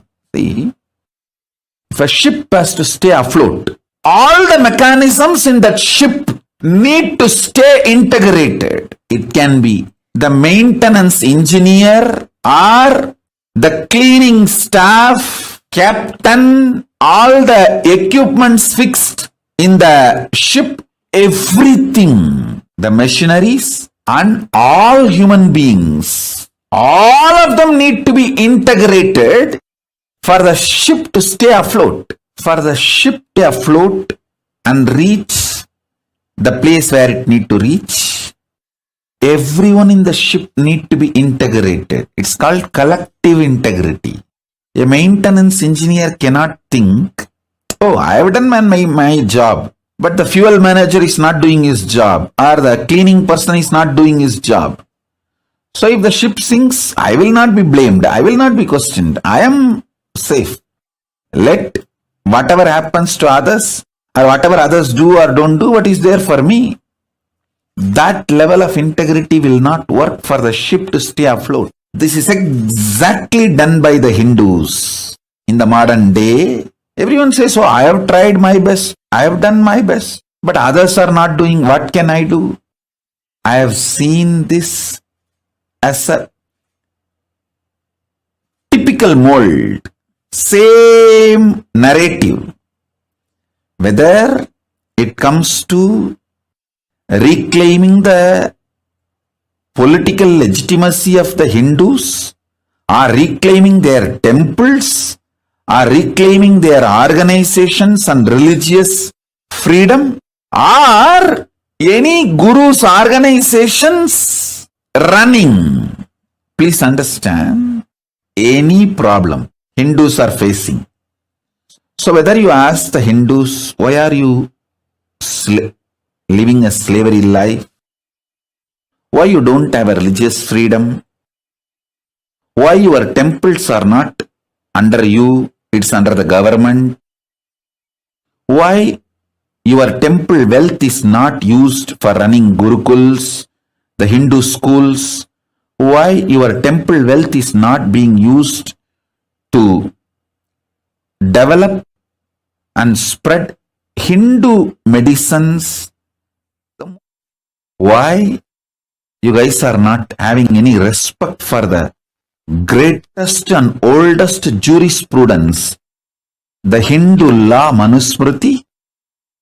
Everyone will have one answer. Oh, I am doing whatever I can, but others are not doing. What can I do?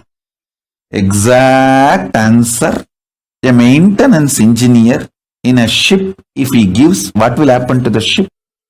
That exactly same thing is happening to these guys. We need Hindus to start thinking with a collective integrity. Not only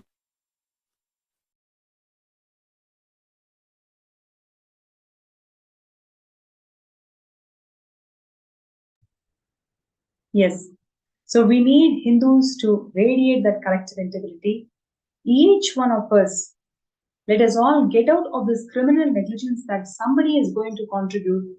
I have this problem, I have my personal incompletions. Right now, I need to deal with the situation. If you withdraw and think that next person is going to come and contribute to Kailasa, that is exactly where we lack the collective integrity. That is exactly the criminal negligence that all the Hindus are stuck. Let us stop looking at somebody else who's going to contribute. It is you and me who's going to make the Kailasa happen. It is you and me who needs to take the decision to contribute and make the Kailasa happen.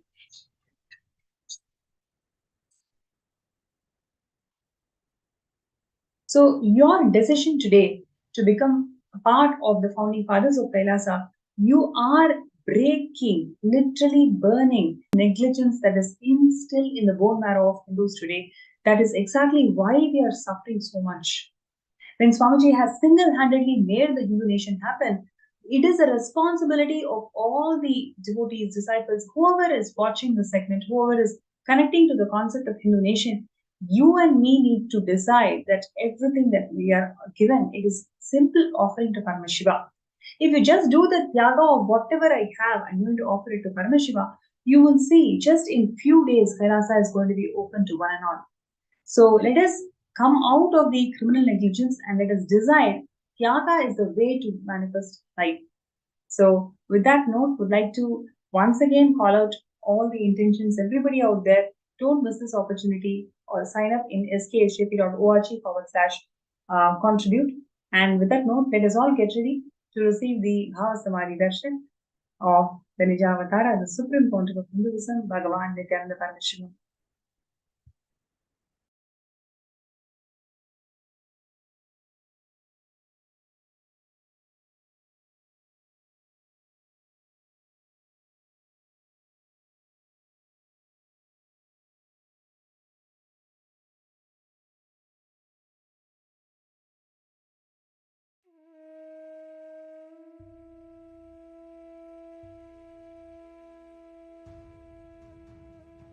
We all had a very engaging and very beautiful segment just now with Manitya Pranapriyananda.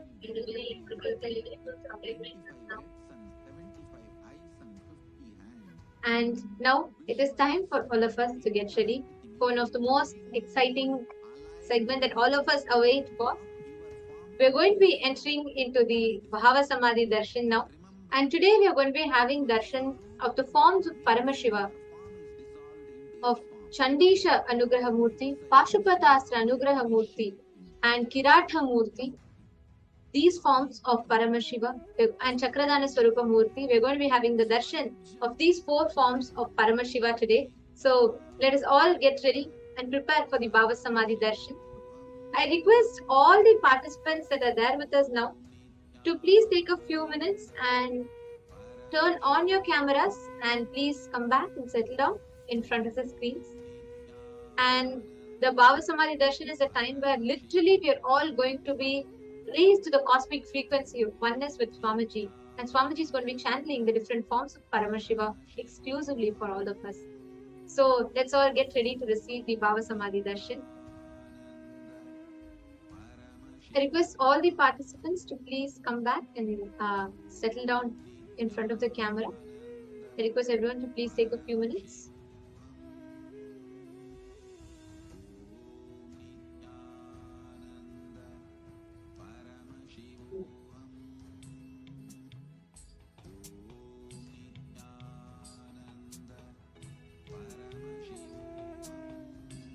Yes, I still see that there are a lot of participants with your cameras off and all and Facebook. Darshan is a very, very, very sacred process. The space itself is very sacred. So we highly encourage that you all are seated. When you are having the darshan, just take a few minutes and sit down and enjoy the darshan. Do not get distracted or do not get into any other thing. So please, I request every one of you to make sure that you're all settling down in front of the camera. Enjoy the Bhava Samadhi Darshan, because Bhava Samadhi Darshan is a very profound and a powerful science in Hinduism where an avatar channels the various cosmic bodies, the various deities, the various forms of Paramashiva in a way that we all can see, understand, and relate with. Many of you would have been to temples, right, where you see different deities of Paramashiva, Durga, Kali, Devi, Ganapati, and Subramanya, and so on. There are a lot of temples that you might have been to. We, at the maximum, learn to ask prayers. To one extent, we connect to them. But experiencing the consciousness of that deity as an experiential expression is not possible by human beings, because human beings are not matured enough to grasp that subtle essence through the deities. And therefore, to bridge this gap, out of extreme compassion, avatars come down and they manifest through the avatars manifest the different forms of these beings from the gods and goddesses of Kailasa to make us experience these higher states of consciousness. And now we are going to be entering into the Bhava Samadhi Darshan. During the darshan, all you need to do is just sit in the space of gratitude. Don't need to do anything else. You just sit and you will see what miracles start happening inside. One of the profound things that happens during the darshan is the awakening of your divinity. The inner potential and the energy gets awakened and centered. And during the Bhava Samadhi Darshan, every prayer that you have in your inner space, literally every desire that you have in your inner space, all of this, your wants, needs, everything just drops, and you become literally at ease in experiencing oneness with this higher dimensions of the cosmos, Paramashivam. So when you are having darshan of these forms of Paramashiva, when Swamiji is manifesting that, all the powerful cognitions, the powerful components of those forms of Paramashiva gets awakened in you. And you start manifesting these qualities of Paramashiva. So understand, this Bhava Samadhi Darshan is a very, very powerful space, place, experience for you to raise your consciousness to the highest frequency. You may be sitting thousands of miles apart, somewhere in the US, somewhere in India, somewhere in Australia, different corners of the globe. But no matter which place you are in, what time zone you are in, just by seeing the darshan, you are channeled, you receive the highest frequency of consciousness. Literally, you are initiated with the powers, powerful cognitions, and all this auspiciousness of the gods and goddesses. It does not happen by, it doesn't matter, it is not bound by the parameters of time and space. Instead, through what science calls as a quantum tunneling, what Hinduism introduced thousands of years ago as Shaktini Pada, the initiation where the avatar transmits these energy and powers to us beyond the parameters of time and space. And this quantum tunneling, the quantum entanglement happens to us just when we see the avatar. We all might have heard about this concept of mirroring of neurons, right? Like how when you see a certain film, it triggers a certain emotions in you. When you see actors just enacting it, you still feel those emotions in your inner space, right? This is what science calls mirroring of neurons, where your brain neuron activates whatever activity it sees in the person in front of you. And imagine what happens to us when we come face to face with the avatar, the highest possible way of human being to exist is avatar.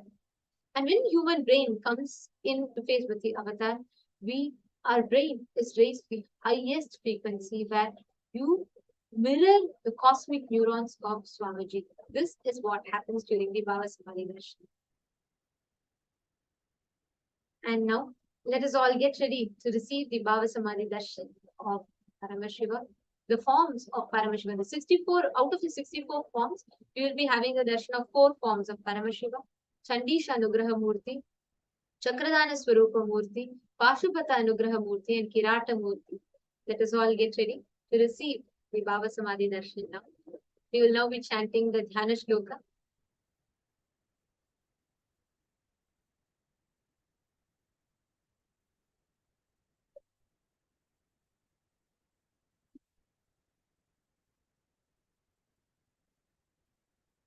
चण्डेशां पीतवर्णं युगकरसहितं दक्षहस्ते च टङ्कम् वामे कृष्णं दधानं वरसहितं पार्वती वामभागम् चण्डेशस्योत्तमङ्गे प्रतिनिहकरतं दक्षभागे त्रिनेत्रम् सर्वालङ्कारयुक्तं शशिकलधरं गङ्गाया युक्तमेडे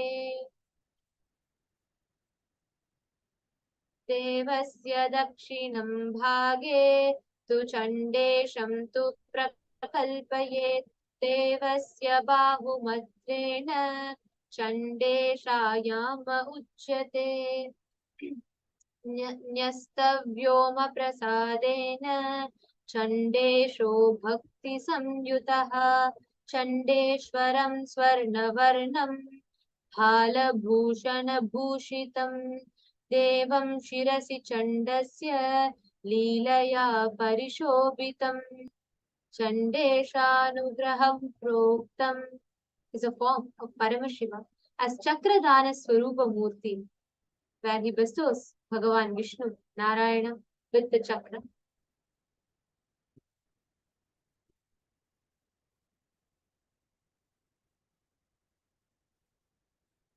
विष्णुस्त्वमीशं पुरस्थितो अजलिकरो देवस्य पादाब्जयोः संस्थाप्याक्षिलत्स्युमाल्यमनिशं पीताम्बरं कौस्तुभम् यस्तस्मै दयापरं पशुपतिं पद्माक्ष इत्याख्यया टङ्कं कृष्णमग्रं वरं च दधतं चक्रं प्रदं तं भजे एकवक्त्रं त्रिनेत्रं च जटामकुटसंयुतं चक्रं ददं मेनं च परशुं वरद चैवम्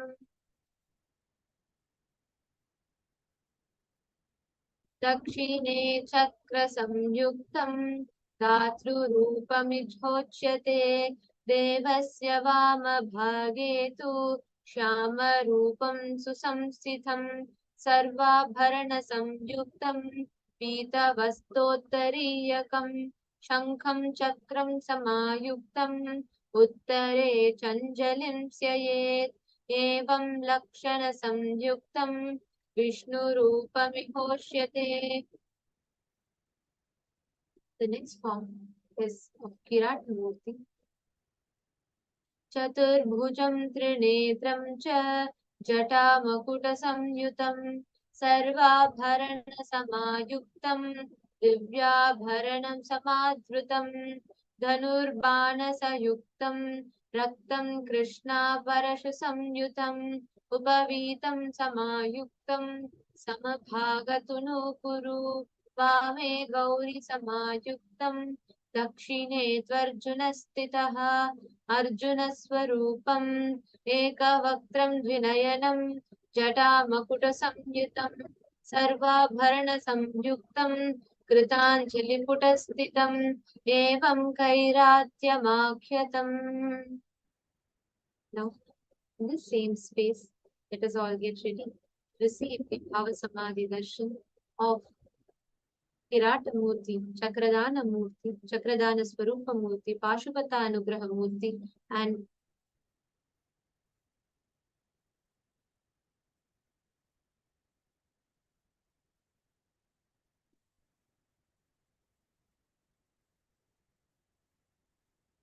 Chandisha Anugraha Murthy forms of Paramashivam.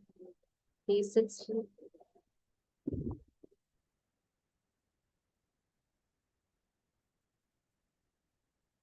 Please chant the Mahavakya. Om Nithyananda Paramashivam. Nithyananda Paramashivam. Om Nithyananda Paramashivam.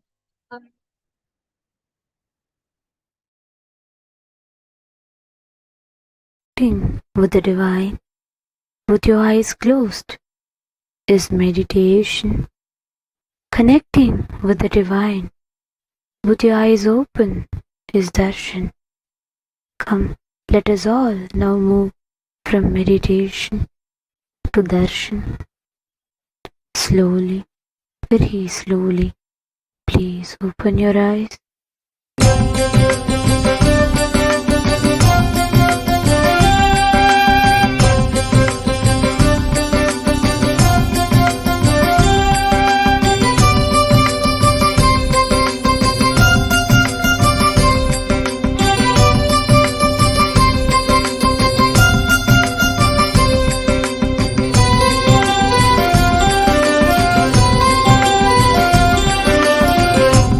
नित्येश्वराय चन्द्रशेखराय गङ्गाधराय नित्यनमो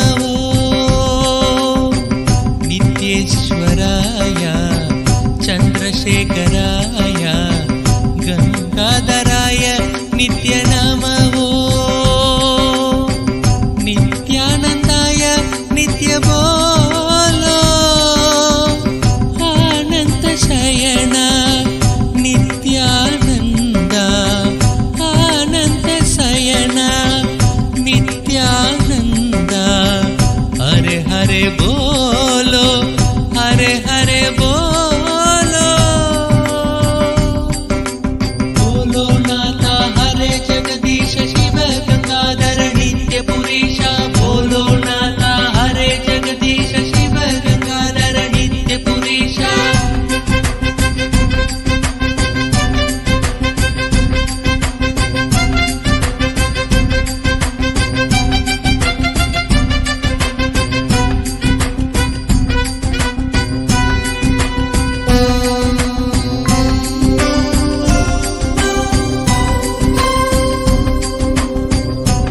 चोरा यशोदा की नवनीत चोरा चित चोरा यशोदा की बाला चित चोरा यशोदा की नवनीत चोरा चित चोरा यशोदा की बाला सांब शिवो शंभो नित्य मगेश महादेव हरे नित्य मुकुंद नंत नंतना नित्य गोपाल प्रणव स्वरूप नित्य नंतना आनंद शयन नित्यानंद मंगल प्रणव नित्य गुरु चरणं नंदी वाहन त्रिपुर विहारी नित्य पुरीश शिव गंगाधरी चंद्र कलाधर पार्वती रमण निन्नि निन्नि निन्नि निन्नि नित्यानंद चित चोरा यशोदा की नवनीत चोरा चित चोरा यशोदा की बाला चित चोरा यशोदा की नवनीत चोरा चित चोरा यशोदा की बाला नित्येश्वराय चन्द्रशेखराय गङ्गाधराय नित्यनमो नित्येश्वराय चन्द्रशेखराय गङ्गाधराय नित्यनमो नित्यानन्दाय नित्यबोलो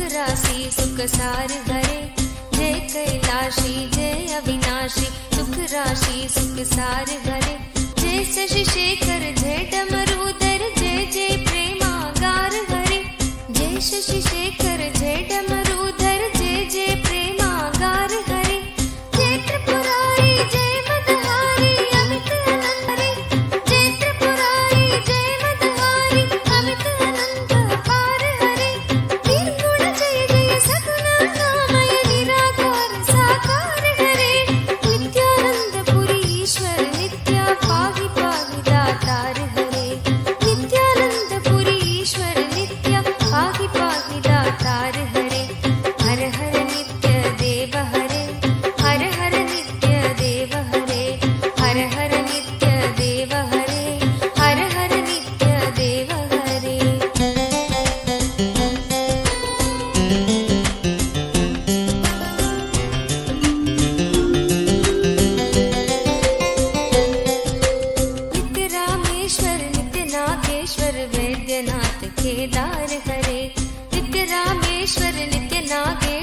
वैद्यनाथ केदार हरे मल्लिकार्जुन सोमनाथ नित्य महाकाल ओंकार हरे मल्लिकार्जुन सोमनाथ नित्य महाकाल ओंकार हरे त्रयंबकेश्वर नित्य घुष्मेश्वर भीमेश्वर जगतार हरे त्रयंबकेश्वर नित्य घुष्मेश्वर भीमेश्वर जगतार हरे काशीपति श्री विश्वनाथ जय मंगलमय अघहार हरे काशीपति श्री विश्वनाथ जय मंगलमय अघहार हरे नीलकंठ जय भूतनाथ नित्य मृत्युंजय विकार हरे नित्यानंद पुरी ईश्वर नित्य पाहि पाहि दातार हरे नित्यानंद पुरी ईश्वर नित्य पाहि पाहि दातार हरे हर हर नित्य देव हरे हर हर नित्य देव हरे हर हर नित्य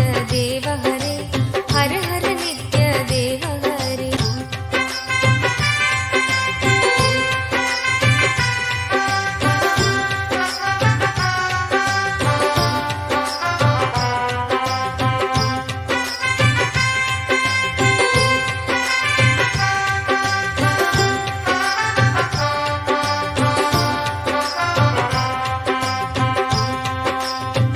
नित्य महेश जय नित्य भवेश जय आदि देव नित्यानंद विभो नित्य महेश जय नित्य भवेश जय आदि देव नित्यानंद विभो किस मुख से है गुणतीत प्रभु तव अपार गुण वर्णन हो किस मुख से है गुणतीत प्रभु तव अपार गुण वर्णन हो नित्य भव कारक तारक हारक पातक दारक नित्य शंभो नित्य भव कारक तारक हारक पातक दारक नित्य शंभो दीन दुख हर सर्व सुखावर प्रेम सुधाधर दया करो दीन दुख हर सर्व सुखावर प्रेम सुधाधर दया करो पार लगा दो भव सागर से बनकर करुणागार हरे नित्यानंद पुरी ईश्वर नित्य पाहि पाहि दातार हरे नित्यानंद पुरी ईश्वर नित्य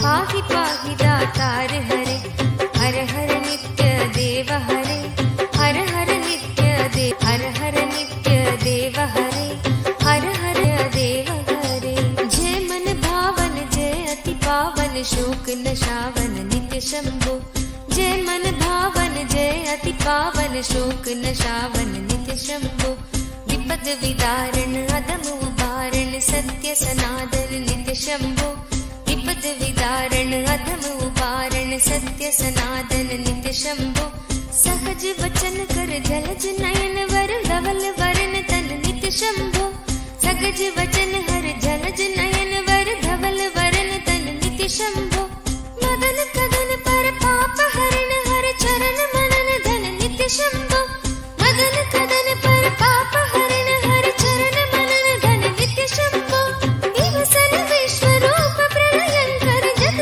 के मूलाधार हरे नित्यानंद पुरी ईश्वर नित्य पाहि पाहि दातार हरे नित्यानंद पुरी ईश्वर नित्य पाहि पाहि दातार हरे जय जय नित्य देव हरे जय जय नित्य देव हरे जय जय नित्य देव हरे जय जय नित्य देव हरे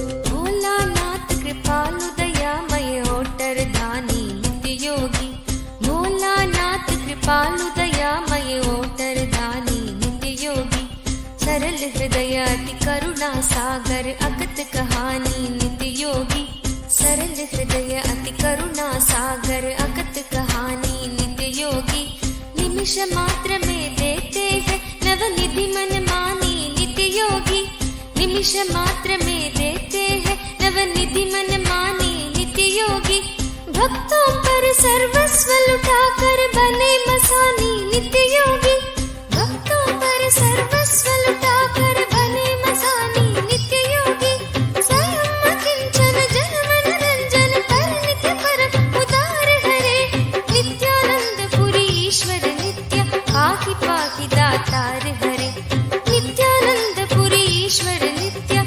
पाहि पाहि दातार हरे, हर हर नित्य देव हरे, हर हर नित्य देव हरे, हर हर नित्य देव हरे, हर हर नित्य देव हरे।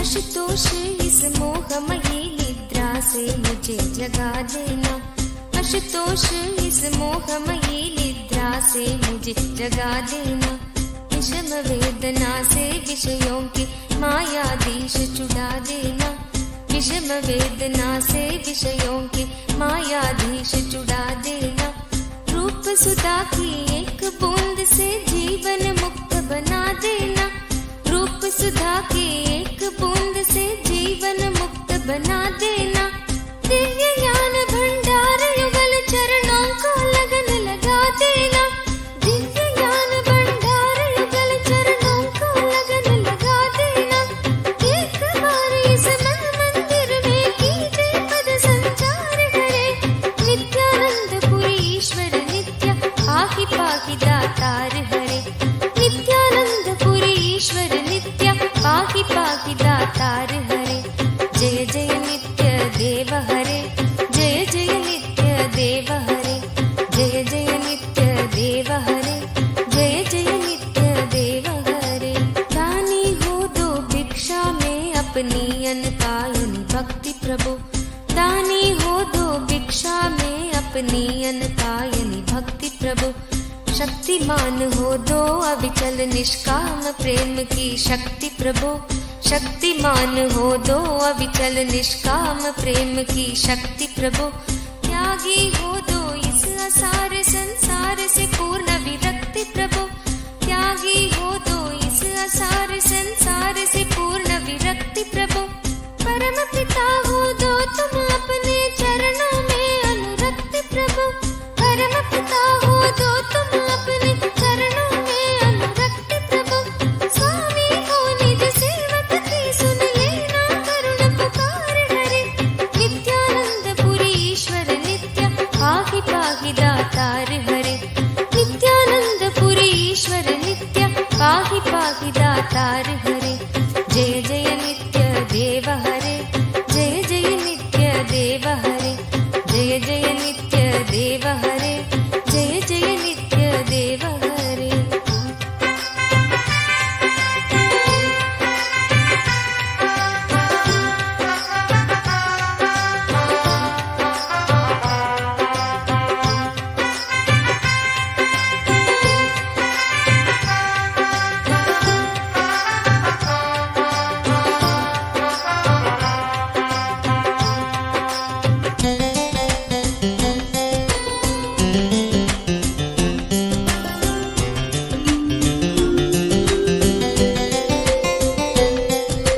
तुम बिन बेकल हूँ प्राणेश्वर आ जाओ भगवंत हरे, तुम बिन बेकल हूँ प्राणेश्वर आ जाओ भगवंत हरे, शरण शरण की बांग गहो हे उमा रमण प्रिय कंत हरे, शरण शरण की बांग गहो हे उमा रमण प्रिय कंत हरे, विरह व्यापित हूँ दीन दुखी हूँ दीन दयालु अनंत हरे, विरह व्यापित हूँ दीन दुखी न दयालु अनंत हरे, आओ तुम मेरे हो जाओ आ जाओ श्रीमंत हरे, आओ तुम मेरे हो जाओ आ जाओ श्रीमंत हरे, मेरी इस दयनीय दशा पर कुछ तो करो विचार हरे, नित्यानंद पुरी ईश्वर नित्य पाहि पाहि दातार हरे, पुरी ईश्वर नित्य पाहि पाहि दातार हरे, जय जय नित्य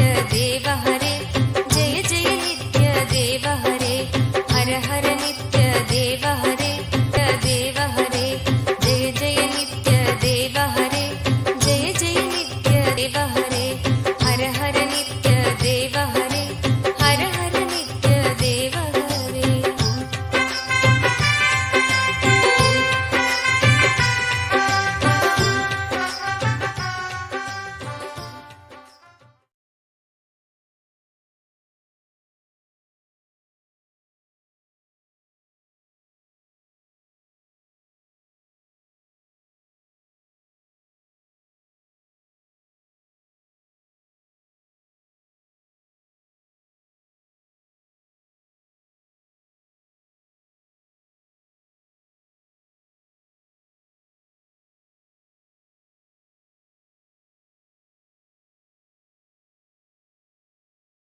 We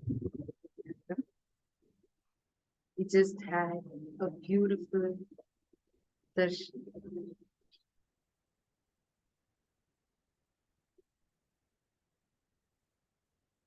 We just experienced phenomenal darshan. I request all of you to take a few minutes now and share your experience, and all our live viewers that are there on YouTube and Facebook and other social media platforms. Hope all of you had a great, wonderful experience in this darshan. Now, every single one of you are having the initiation directly from Navatar. Each one of your prayers, whatever that you put in the comment section, you will see how Swamiji makes it into reality. This time of darshan is extremely rare and phenomenal, profound time that just a blessed handful of us are having this as an experience. And now, with this, we're going to be continuing further with our program, Mahaparamashivam program. And also all the viewers that are watching it, if you enjoyed it and you would like to be a part of this, you would like to experience this, have the live Bhava Samadhi darshans and receive Swamiji's darshans with different forms of Paramashiva, do not miss, sign up for Mahaparamashivam. And all the viewers on the other social media platforms, I just wanted to tell all of you what we are experiencing now are the alive darshans. If you join the Mahaparamashivam program, you will get an opportunity to sit on live two-way video conferencing, experiencing the Nayana Diksha directly with Swamiji. So if you want to experience the live darshans, then do not wait. You can jump in right away. Sign up for Mahaparamashivam program. And with this, thank you so much for tuning in. And we'll be back with you again tomorrow at the same time. Thank you, Nithyananda.